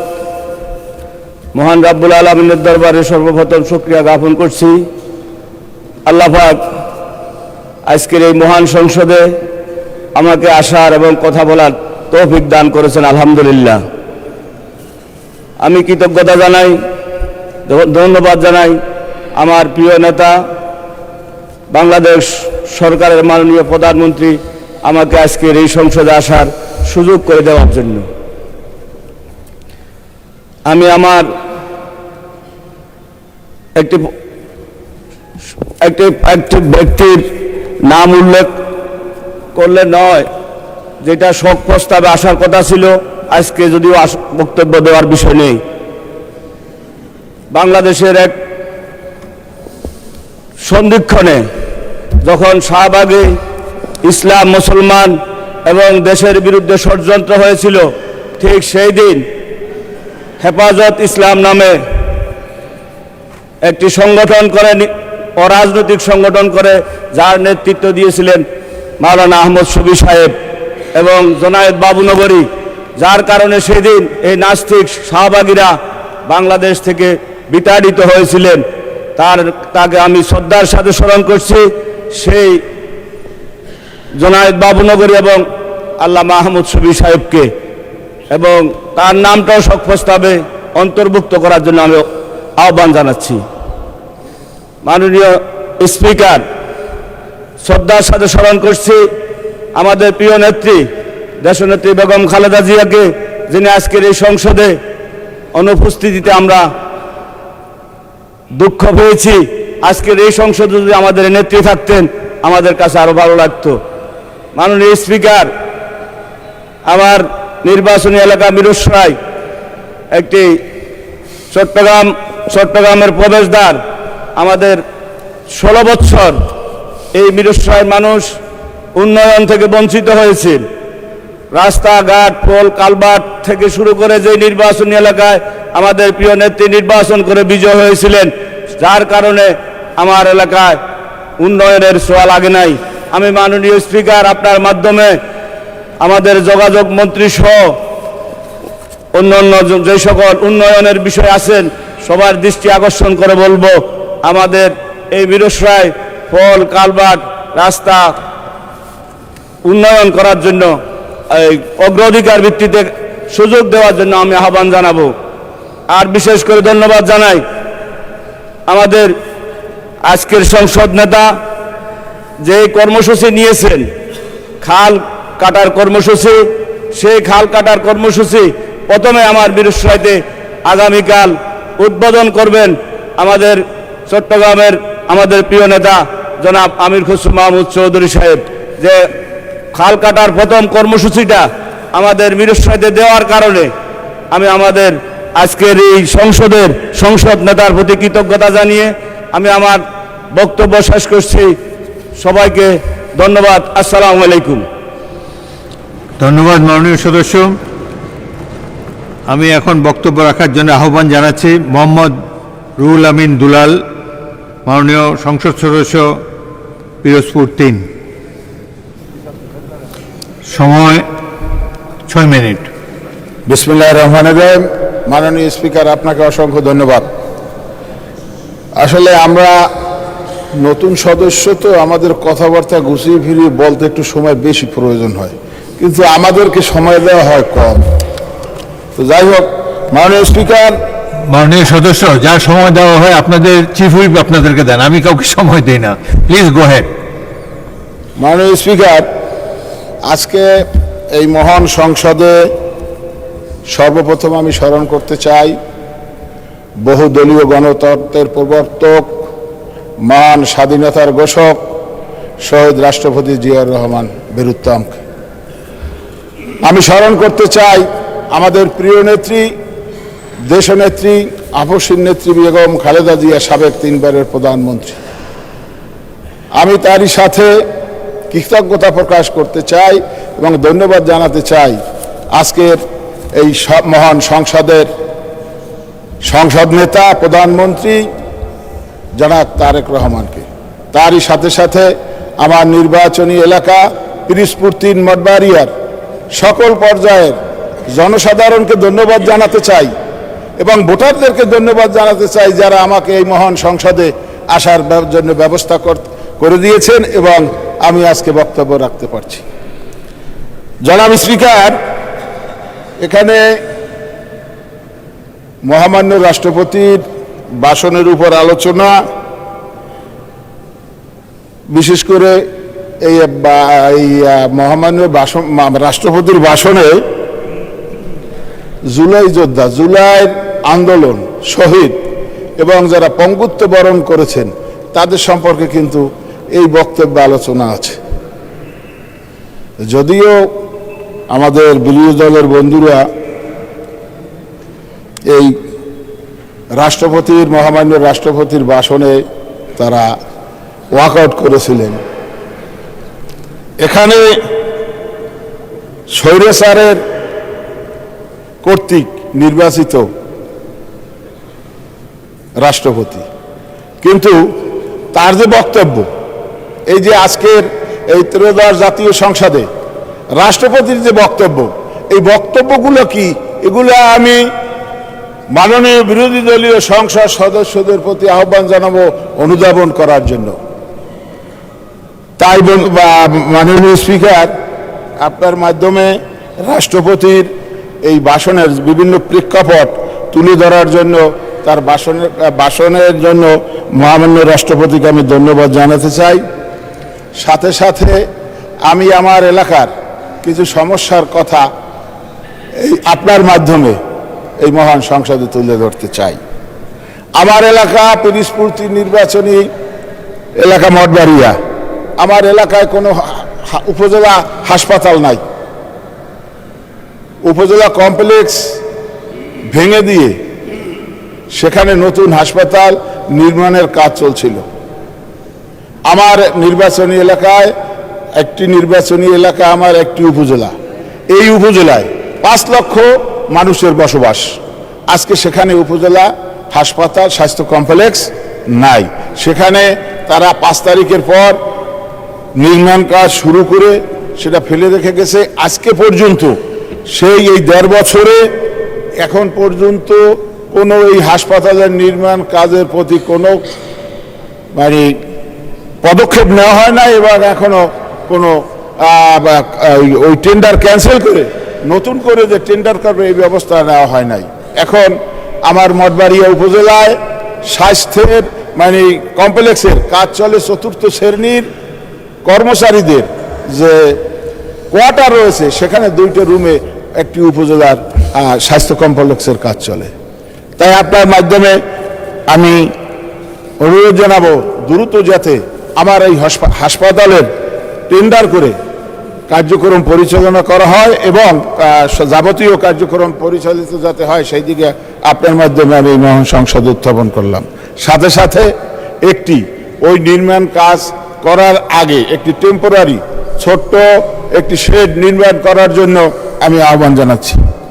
মাননীয় স্পিকার, আর পিরিজপুর জেলায় ডেভেলপমেন্ট ওয়ার্ক সব বন্ধ। এলজিডির দুর্নীতির কারণে আজকে সারা পিরিজপুর জেলার মানুষ আমরা বঞ্চিত উন্নয়ন কর্মকাণ্ড থেকে। সারা পিরিজপুর জেলার রাস্তাঘাট ধুলায় ভরে গিয়েছে। আজকে এই এলজিডি এর কোনো সমস্যা, এর কোনো সমাধান আজকে পর্যন্ত দেয় নাই, 1.5 বছরের পর্যন্ত দেয় নাই। সমস্ত কাজ তারা ফেলে রেখে চলে গিয়েছে। তাই আমি আপনার মাধ্যমে আহ্বান জানাবো আমাদের এই জেলায় এবং বিশেষ করে আমার নির্বাচনী এলাকায় যাতে দ্রুত এই সমস্ত কাজ বাতিল করে নতুন করে টেন্ডার করে আমার উন্নয়নমূলক কর্মকাণ্ড শুরু করা হয়, তার জন্য আমি আপনার মাধ্যমে এর সমাধান চাই। মাননীয় স্পিকার, আজকের এই মহান সংসদে আপনার মাধ্যমে বলতে চাই, আমরা আসলে গত নির্বাচনে, এই যে নির্বাচন গেল, এই নির্বাচনে আমরা বিভিন্ন অদাবদ্ধ ছিলাম। ধন্যবাদ মাননীয় সদস্য, 1 মিনিটে শেষ করেন। তো আমরা এই নির্বাচনে আমাদের ইশতেহারের প্রেক্ষিতে, দলীয় নির্বাচনী ইশতেহারের প্রেক্ষিতে আমরা এলাকায় যে সমস্ত ওয়াদা করেছি ডেভেলপমেন্ট ওয়ার্কের জন্য, বিশেষ করে আমি আপনার মাধ্যমে আমাদের মাননীয় প্রধানমন্ত্রীর নেতৃত্বের কথা বলে আমরা মানুষের কাছে ভোট চেয়েছি। প্রধানমন্ত্রীর মাধ্যমে আমরা এলাকায় উন্নয়ন করব এই বলে আমরা পাবলিকের কাছে, সাধারণ ভোটারদের কাছে ভোট চেয়েছি। তাই আমি আপনার মাধ্যমে মাননীয় প্রধানমন্ত্রীকে আহ্বান জানাতে চাই, আমার নির্বাচনী এলাকা পিরিজপুর ৩ মঠবাড়িয়ার সর্বরকমের উন্নয়ন কর্মকাণ্ডের আপনার দৃষ্টি আকর্ষণ করছি। সবাইকে ধন্যবাদ। মাননীয় স্পিকার, আপনাকে ধন্যবাদ। আসসালামু আলাইকুম। ধন্যবাদ মাননীয় সদস্য। পরবর্তী বক্তা অ্যাডভোকেট মোহাম্মদ জালাল উদ্দিন, সংসদ সদস্য কিশোরগঞ্জ ২। মাননীয় স্পিকার, আপনার সময় ৫ মিনিট। আপনাকে ধন্যবাদ। আপনার সময় ৫ মিনিট। আলহামদুলিল্লাহ, পরম করুণাময় আল্লাহর দরবারে প্রার্থনা করছি যে আল্লাহ আমাকে কবুল করেছেন এখানে। মাননীয় স্পিকার, আমি প্রথমে শ্রদ্ধার সাথে স্মরণ করছি শহীদ রাষ্ট্রপতি জিয়াউর রহমান সাহেবকে, যার সাথে হাত ধরে রাজনীতি শুরু। 1978 সালের 3রা জুন রাষ্ট্রপতি নির্বাচনে আমি ওনার পক্ষে মাইক নিয়ে সেদিন প্রচারণায় নেমেছিলাম। পরবর্তী সময়ে আমাদের 3 বারের প্রধানমন্ত্রী দেশনেত্রী বেগম খালেদা জিয়ার নেতৃত্বে সরকারে এবং রাজপথে আন্দোলন করেছি, সংগ্রাম করেছি। বিগত সময়ে এই জন্য বারবার মামলা খেতে হয়েছে। এবং আমি শ্রদ্ধা জানাই আমার আজকে আমাদের দলের চেয়ারম্যান জনাব তারেক রহমান সাহেবকে, যিনি আমার উপর আস্থা রেখেছিলেন, এবং ধন্যবাদ জানাই আমার কটিয়াদি পাখন্দিয়ার কিশোরগঞ্জ 2 আসনের জনগণকে, যারা আমার চেয়ারম্যান সাহেবের যে আস্থার প্রতিদান দিয়েছেন এই সংসদে পাঠিয়ে এই কটিয়াদি পাখন্দিয়ার মানুষের পক্ষে কথা বলার জন্য। মাননীয় স্পিকার, আমি এই কিশোরগঞ্জ বাংলাদেশের মধ্যে সবচেয়ে অবহেলিত একটা জনপদ, যেখানে আমার কটিয়াদি এবং পাখন্দিয়া উপজেলা আছে। আমি দৃঢ়তার সাথে এই কথা বলি যে এই কটিয়াদি থেকে বা পাখন্দিয়া থেকে ঢাকায় যাতায়াতের রাস্তা আসতে প্রায় কখনো 6 ঘন্টা, কখনো 7 ঘন্টা লাগে। আমাদের সেই গাজীপুর থেকে যেটা রাজেন্দ্রপুর রাস্তা থেকে পাখন্দিয়া পর্যন্ত রাস্তা এত সরু যে রাস্তাঘাটের অবস্থা এরকম খারাপ যে সেখানে রাস্তা গাড়ি ভালো মতো চালানো যায় না। আবার সেটা নরসিংদী ভৈরব দিয়ে আমরা কটিয়াদি যাই, সেই কটিয়াদির রাস্তাও সেটা তেমন ভালো না। এবং বিশেষ করে ট্রেন লাইন যেটা আছে আমাদের ঢাকা টু কিশোরগঞ্জ, সেখানেও এমন খারাপ ট্রেন লাইন এবং ট্রেন ব্যবস্থাপনা এত খারাপ যে ট্রেনে আসতেও আমাদের 5 ঘন্টা লেগে যায় সেই কটিয়াদিতে পাখন্দিয়া থেকে। আমাদের কটিয়াদিতে একটি উপজেলা স্বাস্থ্য কমপ্লেক্স আছে যেটা 100 শয্যা বিশিষ্ট, কিন্তু স্বাস্থ্য কমপ্লেক্সে সেই পরিমাণ জনবল নাই, সেখানে সেরকম সার্ভিস দেওয়া যাচ্ছে না। সেখানে এক্সরে মেশিন আছে, টেকনিশিয়ান নাই। আবার আমার পাখন্দিয়া উপজেলার সেই স্বাস্থ্য কমপ্লেক্স আছে 50 শয্যা বিশিষ্ট, সেখানে 100 শয্যা বিশিষ্ট সেই স্বাস্থ্য কমপ্লেক্স দরকার। সেখানে সেটা ব্যবস্থা নেওয়ার জন্য আমি মাননীয় সরকারকে অনুরোধ করব। মাননীয় স্পিকার, আমরা জুলাই সনদের কথা বলি। জুলাই সনদের একটা সাক্ষী আমি। 20 জুলাই পাখন্দিয়াতে আন্দোলন হয়েছিল। এই আন্দোলনে অনেকের চোখ হারিয়েছে, অনেকের হাত হারিয়েছে, অনেকের পা হারিয়েছে, এবং সেদিন ম্যাজিস্ট্রেট আহত হয়েছিল এবং সেই মামলায় আমাকে আসামি করা হয়েছিল। আমার আজকে যে প্রতিমন্ত্রী আমাদের কিশোরগঞ্জ জেলা বিএনপির সভাপতি শরীফুল আলম সাহেবকে 1 নম্বর আসামি দিয়ে আমাকে 2 নম্বর আসামি দিয়ে সেই মামলা সাজিয়েছিল। আমরা সেদিন রাজপথে প্রথম সারিতে ছিলাম। 4 আগস্ট যেদিন কিশোরগঞ্জ সদরে একেবারে সদরের সেই থানার সম্মুখে অবস্থান নিয়ে সেদিন কিশোরগঞ্জে আমরা স্বাধীন করেছিলাম, সেই স্বৈরাচার ফ্যাসিস্ট মুক্ত করেছিলাম। ফ্যাসিস্টের আমলে এই কটিয়াদি পাখন্দিয়াতে কোনো আন্দোলন, কোনো উন্নয়ন হয় নাই, কোনো রাস্তাঘাট, আমাদের কটিয়াদি পাখন্দিয়ার রাস্তাঘাট একেবারে বেহাল দশা, সেখানে গ্রামীণ জনগণ চলাফেরা করতে পারে না। মাননীয় স্পিকার, আপনার মাধ্যমে আমি এটুকু বলতে চাই, আজকে রাষ্ট্রপতির উপর ধন্যবাদ প্রস্তাব এসেছে। আমরা রাষ্ট্রপতিকে ধন্যবাদ আমরা আক্ষরিক অর্থে না দিলেও আমরা আমাদের বিরোধী দলের যারা এখানে উপস্থিত আছেন ওনারাও পরে দেখবেন যে আজকে সেই শাহাবুদ্দিন সাহেব রাজসাক্ষী হয়েছেন যে ফ্যাসিস্ট সরকার বিগত সময়ে অত্যাচার করেছে, অনাচার করেছে, লুণ্ঠন করেছে, দুর্নীতি করেছে। মানুষের উপর নির্যাতন জুলুম করেছে, এবং এইটার উনি রাজ সাক্ষী হিসাবে এখানে আমাদের পার্লামেন্টে এসে দাঁড়িয়ে উনি ওনার লিখিত ভাষণে বলেছেন যে ফ্যাসিস্ট সরকার এদেশে কি অন্যায় করেছে এবং কিরকম নির্যাতন করেছে সেটা বলেছে। এই জন্য ওনাকে ধন্যবাদ দিতে চাই যে উনি রাজ সাক্ষী হিসেবে এই পার্লামেন্টে ওনার কথাগুলি উনি বলেছেন। আমরা এর বাইরে অন্য কথা বলতে চাই না, ওনার লিখিত বক্তব্যটাকে ধন্যবাদ দিতে চাই। মাননীয় স্পিকার, আমি ওই বিগত সময়গুলিতে যারা আমাদের জুলাই যোদ্ধা, যারা স্বাধীনতার যুদ্ধে যারা নিহত হয়েছেন, আহত হয়েছেন, এবং জুলাই যুদ্ধ করতে গিয়ে আমার সাথে থেকে শ্রাবণ, সে জলিল, সেই মাসুদ সহ যারা চোখ হারিয়েছে, যারা পা হারিয়েছে, শুভ, এদের প্রতি শ্রদ্ধা নিবেদন করছি। এবং আগামী দিনগুলিতে এই জুলাই যোদ্ধাদের জন্য, এবং আমরা যারা এই জুলাই মামলা খেয়েছি, সেই মামলা আজকে প্রত্যাহার হয়েছে ঠিকই, আমরা যারা আহত হয়েছে এদের জন্য এই সরকার কিছু ব্যবস্থা নেবে, এই জন্য সরকারের কাছে অনুরোধ রাখছি। মাননীয় স্পিকার, আমরা এই কটিয়াদী এবং মাননীয় সদস্য 1 মিনিটে কনক্লুড করেন, 1 মিনিটে শেষ করেন। একটু মাননীয় স্পিকার, আমি এই কটিয়াদী এবং পাখনদিয়া, যদিও সেটা ছিল তখন গঞ্জের সাথে গঞ্জের মিল আছে, কিশোরগঞ্জের সাথে গোপালগঞ্জের মিল আছে, কিন্তু উন্নয়নের দিক থেকে সেই গোপালগঞ্জের সাথে কিশোরগঞ্জের কোনো মিল ছিল না। সেখানে বলা হতো বড় বড় নেতা, বড় বড় গাথা। আজকে আমরা নির্বাচিত হয়েছি, এদেশের জনগণ আমাদের সেই নেতার প্রতি আমাদের শ্রদ্ধা রেখেছেন।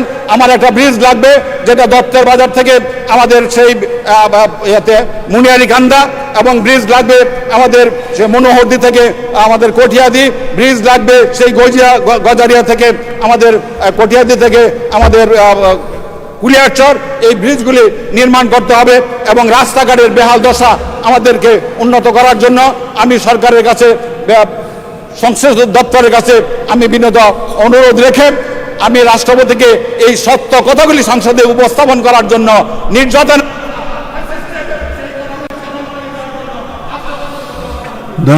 ধন্যবাদ মাননীয় সদস্য। পরবর্তী বক্তা জনাব আব্দুল মুন্তাকিম, নীলফামারী 4, আপনার সময় 5 মিনিট।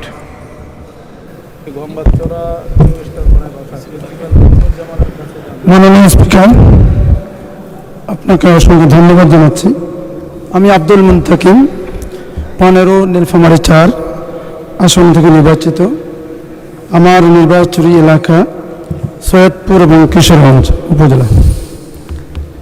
আমি প্রথমে আপনাকে ধন্যবাদ জানাতে চাই, আপনার মাধ্যমে এই মহান সংসদে আমি কথা বলার সুযোগ পাচ্ছি। যে মহান আল্লাহ তাআলার দরবারে শুকরিয়া আদায় করছি, আলহামদুলিল্লাহ। মহান রাসূলের দরুদ পড়ছি সাল্লাল্লাহু আলাইহি ওয়াসাল্লাম। বাংলাদেশ সৃষ্টির ইতিহাসে 52, 48, 52, 71, নতুন 1, 2, 3, 90, 24-এর গণঅভ্যুত্থান, এ সকল আন্দোলন, অভ্যুত্থানে এবং মুক্তিযুদ্ধে যারা আত্মদান করেছেন, সে সকল শহীদদের উপরে সর্বোচ্চ আল্লাহ তাআলা মর্যাদা দান করুক, এই কামনা করছি। আজকে মহান সংসদে দাঁড়িয়ে আমি কথা বলতে পেরে যে সুযোগটা তৈরি হলো, এই সুযোগ দানের জন্যই আমার নির্বাচনী এলাকা 15 নীলফামারী 4 সৈয়দপুর উপজেলা এবং কিশোরগঞ্জ উপজেলার সকল জনগণকে আমি কৃতজ্ঞতা জ্ঞাপন করছি। মাননীয় স্পিকার, আপনার মাধ্যমেই দেশবাসীকে বলতে চাই, আমরা জুলাইয়ের যে চেতনা, সেই চেতনা ছিল ন্যায় বিচার, সেই চেতনা ছিল আমাদের সকলের সমান অধিকার। জুলাইয়ের চেতনা ছিল অন্যকে এগিয়ে দিয়ে, অন্যটা আগে বুঝে দিয়ে তারপরে নিজেরটা গ্রহণ। জুলাইয়ের চেতনা ছিল আমাদের সকলকে নিয়ে একসাথে বাংলাদেশ গড়ার। জুলাইয়ের আমাদের চেতনা ছিল আমাদের বাংলাদেশটাকে নতুন করে দেখার। সেই চেতনায় সমৃদ্ধ হয়ে আমি একজন জুলাই যোদ্ধা, আমি একজন জুলাই কারাবন্দী হিসেবে এই মহান সংসদের কাছে আমি আপনার মাধ্যমে অনুরোধ করতে চাই, জুলাইয়ের চেতনাকে ধারণ করার জন্য, জুলাইয়ের স্পিরিটকে এগিয়ে নেওয়ার জন্য আমাদের বিগত 1.5 বছরে আমরা যতগুলো কর্মসূচির মধ্য দিয়ে এই নির্বাচন পর্যন্ত এগিয়ে এসেছি, সকল কর্মসূচিকে সফলভাবে আমরা যাতে এগিয়ে নিতে পারি সবাই মিলে এই দৃষ্টি আকর্ষণ করব আপনার মাধ্যমে মহান জাতীয় সংসদের সকল সদস্যবৃন্দের কাছে। মাননীয় স্পিকার, আমার নির্বাচনী এলাকা সৈয়দপুর এবং কিশোরগঞ্জ।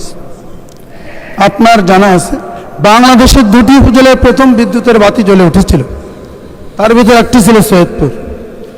বাংলাদেশের সর্ববৃহৎ রেলওয়ে কারখানা আমার এই সৈয়দপুরে। এই রেলওয়ে কারখানার আধুনিকায়ন এবং সম্প্রসারণ প্রয়োজন। আমাদের এই সৈয়দপুরে আপনি জানেন, আপনার জাতীয় সংসদকে বলতে চাই, এখানে একটা ডোমেস্টিক একটি এয়ারপোর্ট আছে, অত্যন্ত গুরুত্বপূর্ণ আমাদের দেশের জন্য। দেশকে এগিয়ে নেওয়ার জন্য এই বিমানবন্দরটিকে আন্তর্জাতিককরণ এখন সময়ের দাবি শুধু না, আমাদের সকলের একটি অধিকার। আমার এই সৈয়দপুরে 100 শয্যার একটি হাসপাতাল আছে। আমার এই সৈয়দপুর, পার্বতীপুর, খানসামা, চিরিরবন্দর, বদরগঞ্জ, তারাগঞ্জ, নীলফামারী সহ প্রায় 8টি উপজেলার প্রায় 15 লক্ষ মানুষের চিকিৎসা সুবিধা দিয়ে থাকে, কিন্তু সেই হাসপাতালটি 250 বেডে উন্নীত করা প্রয়োজন। এর পাশাপাশি আমার সৈয়দপুর উপজেলা স্বাস্থ্য কমপ্লেক্স নাই, আউটডোর ডিসপেন্সারি আছে।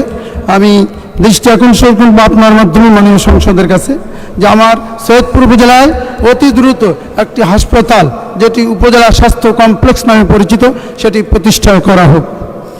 এই সৈয়দপুর একটি বিজ্ঞান কলেজ নামে একটি কলেজ আছে, যে এই কলেজের শতভাগ শিক্ষার্থী মেডিকেল অথবা ইঞ্জিনিয়ারিং অথবা ইউনিভার্সিটিগুলোতে শিক্ষক হিসেবে নিজেদেরকে তুলে ধরে দেশের মেধার স্বাক্ষর রাখছে। সেই বিজ্ঞান কলেজটির আসন সংখ্যা আরও বাড়ানো দরকার, প্রায় 350 হওয়া উচিত। মাননীয় স্পিকার, আমার এই সৈয়দপুর উপজেলায় একটি বিশেষ শিল্প নগরী আছে, সেটির সম্প্রসারণ প্রয়োজন। আমার এই সৈয়দপুর উপজেলায় 150 মেগাওয়াটের একটি বিদ্যুৎ কেন্দ্র আছে, সেটির চালুকরণ প্রয়োজন। এইখানে আমাদের বগুড়া থেকে যে সৈয়দপুর পর্যন্ত গ্যাস সরবরাহের যে ব্যবস্থাপনা আছে, গ্যাস স্টেশনটি আছে, সেটি চালুকরণ প্রয়োজন। আমার এই সৈয়দপুরে আপনি জানেন আটকে পড়া উর্দুভাষী। মাননীয় সদস্য, আপনার সময় শেষ, আরেক মিনিটে শেষ করেন তাহলে। তাদের জীবনমান উন্নয়নের জন্য আমাদের কাজ করা দরকার, সেই জন্য আপনার মাধ্যমে মান সংসদের কাছে দৃষ্টি আকর্ষণ করছি। আমার কিশোরগঞ্জ উপজেলায় অতি দ্রুত জীবনমান উন্নয়নের জন্য একটি কিশোরগঞ্জ সদর ইউনিয়নকে পৌরসভায় উন্নীতকরণের জন্য আপনার মাধ্যমে আমি আহ্বান জানাচ্ছি। তিস্তা সেচ ক্যানেলের প্রধান যে ক্যানেলটি, সেটির চতুর্পার্শ্বে যে পরিদর্শন রাস্তাগুলো আছে, সেগুলি মেরামত এবং উন্নতকরণের মধ্য দিয়ে যোগাযোগ ব্যবস্থার একটি উন্নতকরণ প্রয়োজন। এজন্য মাননীয় স্পিকার, আপনার মাধ্যমে মহান সংসদে আজকে কথা বলতে পেরে, আমার এলাকার মানুষের জন্য কথা বলতে পেরে আমি নিজেকে গর্ববোধ করছি। এর জন্য আপনাকে ধন্যবাদ মাননীয় স্পিকার, সবাইকে ধন্যবাদ। আসসালামু আলাইকুম রহমতুল্লাহ। ধন্যবাদ মাননীয় সদস্য। পরবর্তী বক্তা মোহাম্মদ আখতারুজ্জামান, 155, ময়মনসিংহ 10। সময় আপনার 6 মিনিট।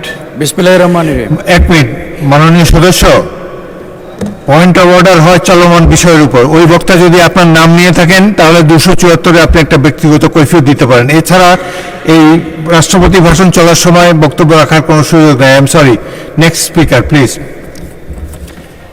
মোহাম্মদ আখতারুজ্জামান। মাননীয় স্পিকার, আসসালামু আলাইকুম। মাননীয় স্পিকার, আজকে একটি ঐতিহাসিক মুহূর্তে আমরা দাঁড়িয়ে আছি। আমরা 5ই আগস্ট রক্তস্নাত সে আন্দোলনের মধ্য দিয়ে আমরা একটি গণতান্ত্রিক রূপান্তরের মুহূর্তে, গণতান্ত্রিক জনগণের ভোটাধিকারের মাধ্যমে যে সংসদ প্রতিষ্ঠিত হয়েছে, যে সংসদে আমরা এসেছি, সেই সংসদে আজকে আমি মহান রাব্বুল আলামিনের দরবারে সর্বপ্রথম শুকরিয়া আদায় করছি যে আল্লাহ রাব্বুল আলামিন আমাদেরকে কবুল করেছেন জনগণের প্রতিনিধিত্ব করার জন্যে। মাননীয় স্পিকার, আপনার মাধ্যমে আমি সর্বপ্রথম ময়মনসিংহ 10 গফরগাঁও উপজেলা পৌরসভা এবং পাগলা থানার জনসাধারণকে আমি ধন্যবাদ এবং কৃতজ্ঞতা জ্ঞাপন করছি, যারা বিপুল ভোটে এই নানা প্রতিকূল পরিস্থিতির মধ্যেও আমাকে নির্বাচিত করে তাদের প্রতিনিধিত্ব করার জন্য মহান সংসদে পাঠিয়েছেন। মাননীয় স্পিকার, আপনার মাধ্যমে মাননীয় প্রধানমন্ত্রী জনাব তারেক রহমানকে আমি ধন্যবাদ এবং কৃতজ্ঞতা জানাচ্ছি, যিনি আমার উপর আস্থা রেখেছেন এবং যিনি আমাকে এই মহান সংসদে আসার সুযোগ করে দিয়েছেন। মাননীয় স্পিকার, আমি একটি কথা বলতে চাই, 5ই আগস্ট আর আজকের দিনটির মধ্যে একটি বিস্তর ফারাক। আমি নিজেও একজন জুলাই যোদ্ধা, আমার বিশ্ববিদ্যালয়ের পড়ুয়া মেয়েও ছিলেন জুলাই যোদ্ধা। 5ই আগস্ট আমরা এসেছিলাম এই সংসদ ভবনে, এই সংসদ ভবনের বাইরে আমরা দাঁড়িয়ে, তখন আমি ছিলাম সংসদ ভবনের বাইরে, তখন আমরা হাজার হাজার জনতা স্রোতের মতো সেখানে এসেছিল।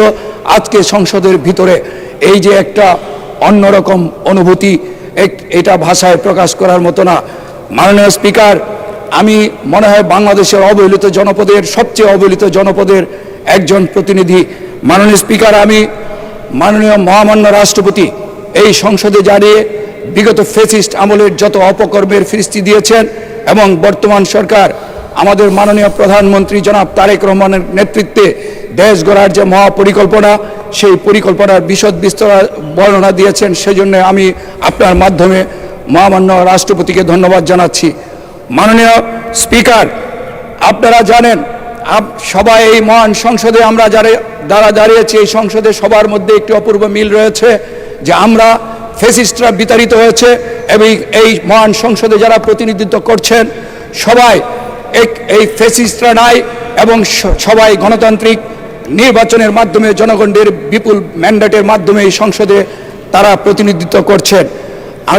তবে একটা জিনিস আমি সবার প্রতি অনুরোধ করব, মাননীয় এখানে বিরোধী দলীয় যারা সদস্যবৃন্দ আছেন, আমরা সরকারি দলের সদস্যবৃন্দ আছি, আমরা যেন সবাই এখানে জনগণের জনগুরুত্বপূর্ণ বিষয়গুলো নিয়ে আমরা যেন আলোচনা করি, আমরা যেন বিরোধিতার স্বার্থে বিরোধিতা না করি, আমরা যেন সবাই মিলে, যেহেতু আমরা ফ্যাসিস্ট মুক্ত বাংলাদেশে সবাই জনগণের ম্যান্ডেট নিয়ে এসেছি, সবাই যেন সবার প্রতি সেই অনুরোধটুকু জানাই। মাননীয় স্পিকার, আমার এলাকার কিছু জনগুরুত্বপূর্ণ বিষয় নিয়ে আমি আপনার মাধ্যমে মাননীয় প্রধানমন্ত্রীর দৃষ্টি আকর্ষণ করতে চাই। মাননীয় স্পিকার, আমি আমার এলাকায় গফরগাঁও উপজেলা পৌরসভা এবং পাগলা থানা 7 লক্ষ লোকের বসবাস, কিন্তু মাত্র 50 শয্যার একটি হাসপাতাল। সেই হাসপাতালে নেই কোনো অ্যাম্বুলেন্স, নেই কোনো এক্স রে ইসিজির মেশিন, নেই কোনো, সেখানে 173 জন জনবল আছে, তার মধ্যে 71 জনেই নেই। সেই হাসপাতালটি খুঁড়িয়ে খুঁড়িয়ে চলছে। মাননীয় স্পিকার, আমার হাসপাতালে একটি অ্যাম্বুলেন্স দরকার, চিকিৎসার সরঞ্জামাদি দরকার, জনবলের দরকার। মাননীয় স্বাস্থ্যমন্ত্রীর কাছে আমি এই ব্যাপারে দৃষ্টি আকর্ষণ করছি।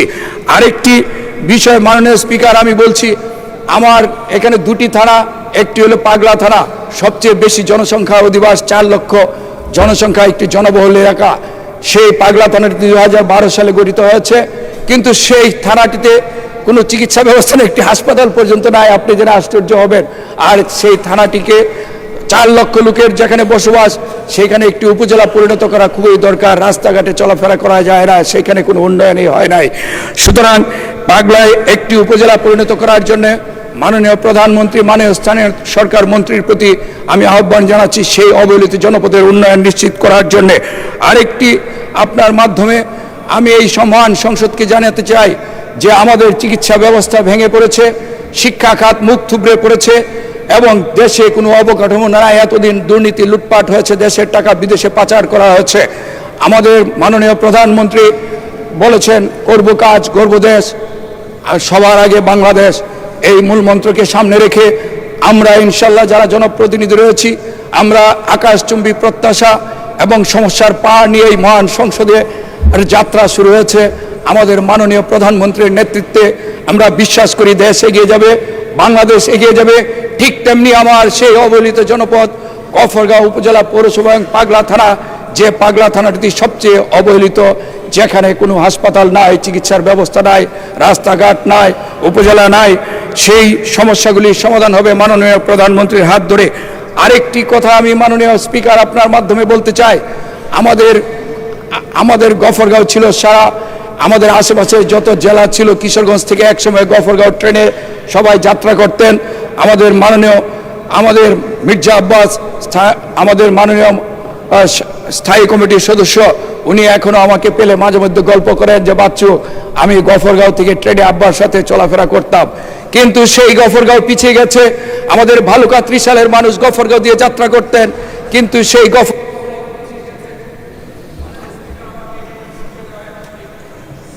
আপনার সময় শেষ, 30 সেকেন্ডে শেষ করেন। মাননীয় স্পিকার, সেই ভালুকায় শিল্পায়ন হয়েছে, ত্রিশালে শিল্পায়ন হয়েছে, সে আমার পার্শ্ববর্তী নান্দাইল সহ অনেকগুলি কয়েকটি জেলা এবং থানার গেটে ছিল গফরগাঁও, কিন্তু আজকে সেই গফরগাঁও অনেক পিছিয়ে। গফরগাঁয়ের যে রেল লাইন আছে, সেইখানে রেল লাইনে সেই স্টেশনে পানি পড়ে, ধন্যবাদ। সেই রেল লাইনের অবস্থা, ধন্যবাদ, সেই স্টেশনের মাননীয় অবস্থা খারাপ সদস্য। সব। ধন্যবাদ। পরবর্তী বক্তা BM মোশাররফ হোসেন, পটুয়াখালী 4, মাননীয় সদস্য। আপনার সময় 8 মিনিট। বিসমিল্লাহির রহমানির রহিম। মাননীয় স্পিকার, আপনাকে ধন্যবাদ আমাকে সময় দেওয়ার জন্য। আমি আমার বক্তৃতার শুরুতেই আমি কৃতজ্ঞতা জানাচ্ছি স্বাধীনতার ঘোষক শহীদ রাষ্ট্রপতি জিয়াউর রহমানের প্রতি।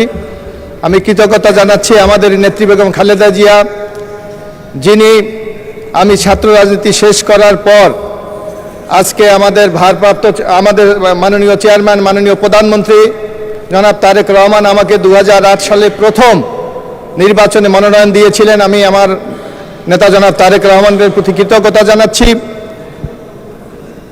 মাননীয় স্পিকার, আমি এমন একটি আসন থেকে নির্বাচনে প্রতিদ্বন্দ্বিতা করে বিজয়ী হয়েছি, যে আসনে 46 বছর পর এই প্রথম বিএনপির একজন সংসদ সদস্য নির্বাচিত হয়েছে,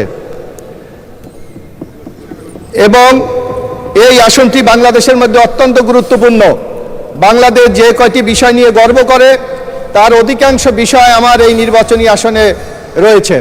বাংলাদেশের দ্বিতীয় সমুদ্র সৈকত কুয়াকাটা এই 114 পটুয়াখালী 4 নির্বাচনী আসনে অবস্থিত। এখানে এই সরকারের আজকে যে বিদ্যুৎ সমস্যা, এই সমস্যার 2640 মেগাওয়াট বিদ্যুৎ আমার উপজেলা থেকে জাতীয় গ্রিডে দেওয়ার সক্ষমতা আছে। এখানে বাংলাদেশের একটা তৃতীয় সমুদ্র বন্দর আছে, কিন্তু সরকারের অব্যবস্থাপনার কারণে বিশেষ করে গত ইন্টেরিয়াম গভর্নমেন্ট এটার কার্যক্রমকে বন্ধ রাখার কারণে এই সমুদ্র বন্দরটিকে সচল করা যাচ্ছে না। একদিকে যেমন আমার এই গৌরবের বিষয় আছে, অন্যদিকে আমার এখানে কিন্তু বহু কষ্ট বেদনার বিষয় আছে। কুয়াকাটা আমাদের জাতীয় সম্পদ, কিন্তু রাষ্ট্রীয়ভাবে এই কুয়াকাটাকে উন্নয়ন করার জন্য এখনো পর্যন্ত কোনো কার্যক্রম গ্রহণ করা হয় নাই। আমি মাননীয় প্রধানমন্ত্রীর দৃষ্টি আকর্ষণ করছি, কুয়াকাটা যেমনিভাবে বাংলাদেশের একটি গুরুত্বপূর্ণ পর্যটন কেন্দ্র, যদি কুয়াকাটাকে আমরা একটি আন্তর্জাতিক মানের পর্যটন কেন্দ্র হিসাবে গড়ে তুলতে পারি, তাহলে যেমনিভাবে পর্যটকরা ওখানে আকর্ষিত হবে, যেমনিভাবে বিনিয়োগ ওখানে বাড়বে, তেমনিভাবে কর্মসংস্থান থেকে শুরু করে ওই অবহেলিত অঞ্চলে একটি অর্থনৈতিক গতি সেখানে সৃষ্টি হবে।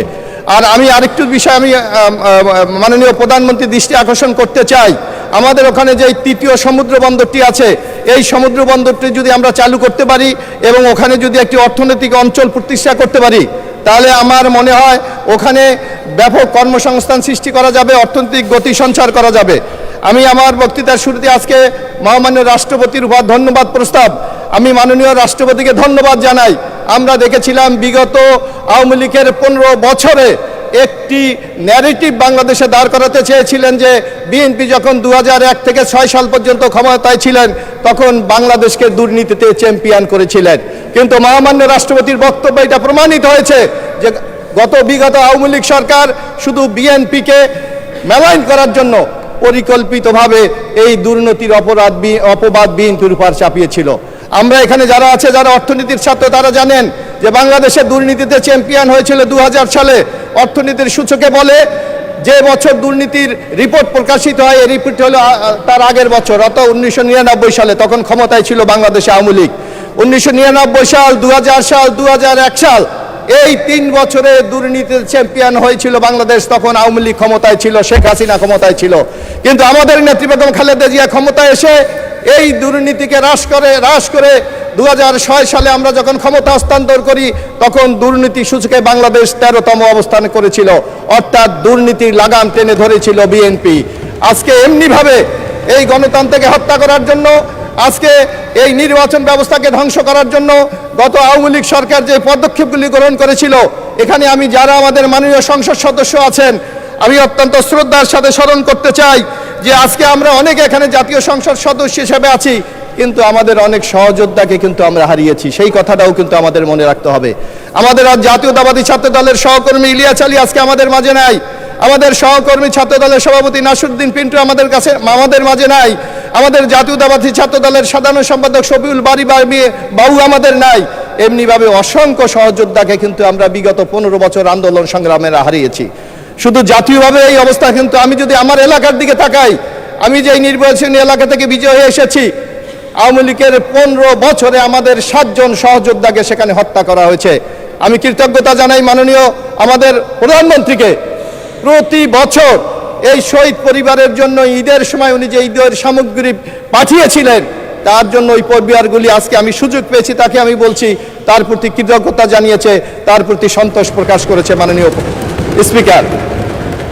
আজকে আমরা দেখেন এই নির্বাচনে আজকে অনেক সংস্কারের কথা বলে, কিন্তু মাননীয় স্পিকার আপনি জানেন যখন আওয়ামী লীগ ক্ষমতায় ছিল এই 5ই আগস্ট ঘটবে কিনা বাংলাদেশে আমরা জানি না। তখন আমরা দেখেছিলাম আমাদের নেতা মাননীয় প্রধানমন্ত্রী তারেক রহমান 2023 সালের 17 জুলাই সর্বপ্রথম রাষ্ট্র মেরামতের জন্য 31 দফা কর্মসূচি ঘোষণা করেছিলেন।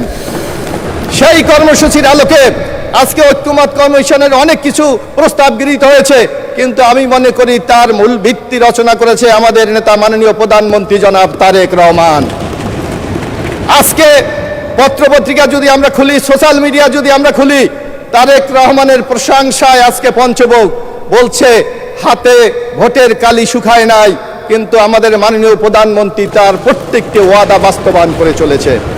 ইতিমধ্যে ফ্যামিলি কার্ডের যে ওয়াদা আমাদের নেতা জনাব তারেক রহমান করেছিলেন, সেটা আজকে বাস্তবে রূপ নিয়েছে।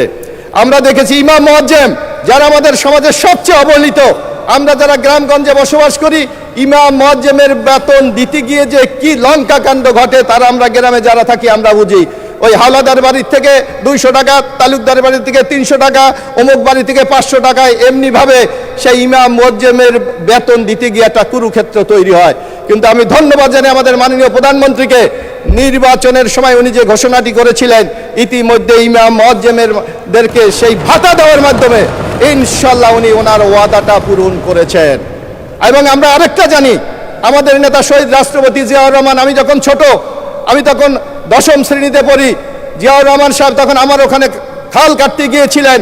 আমি ছোট্ট বয়স, আমরা যখন স্কুলের ছাত্ররা দাঁড়িয়েছিলাম, হঠাৎ দেখলাম একটি লোক চশমা পরে আমাদের সামনে এসে দাঁড়িয়েছিলেন। আমিও সেদিন হ্যান্ডশেক করার সুযোগ পেয়েছিলাম।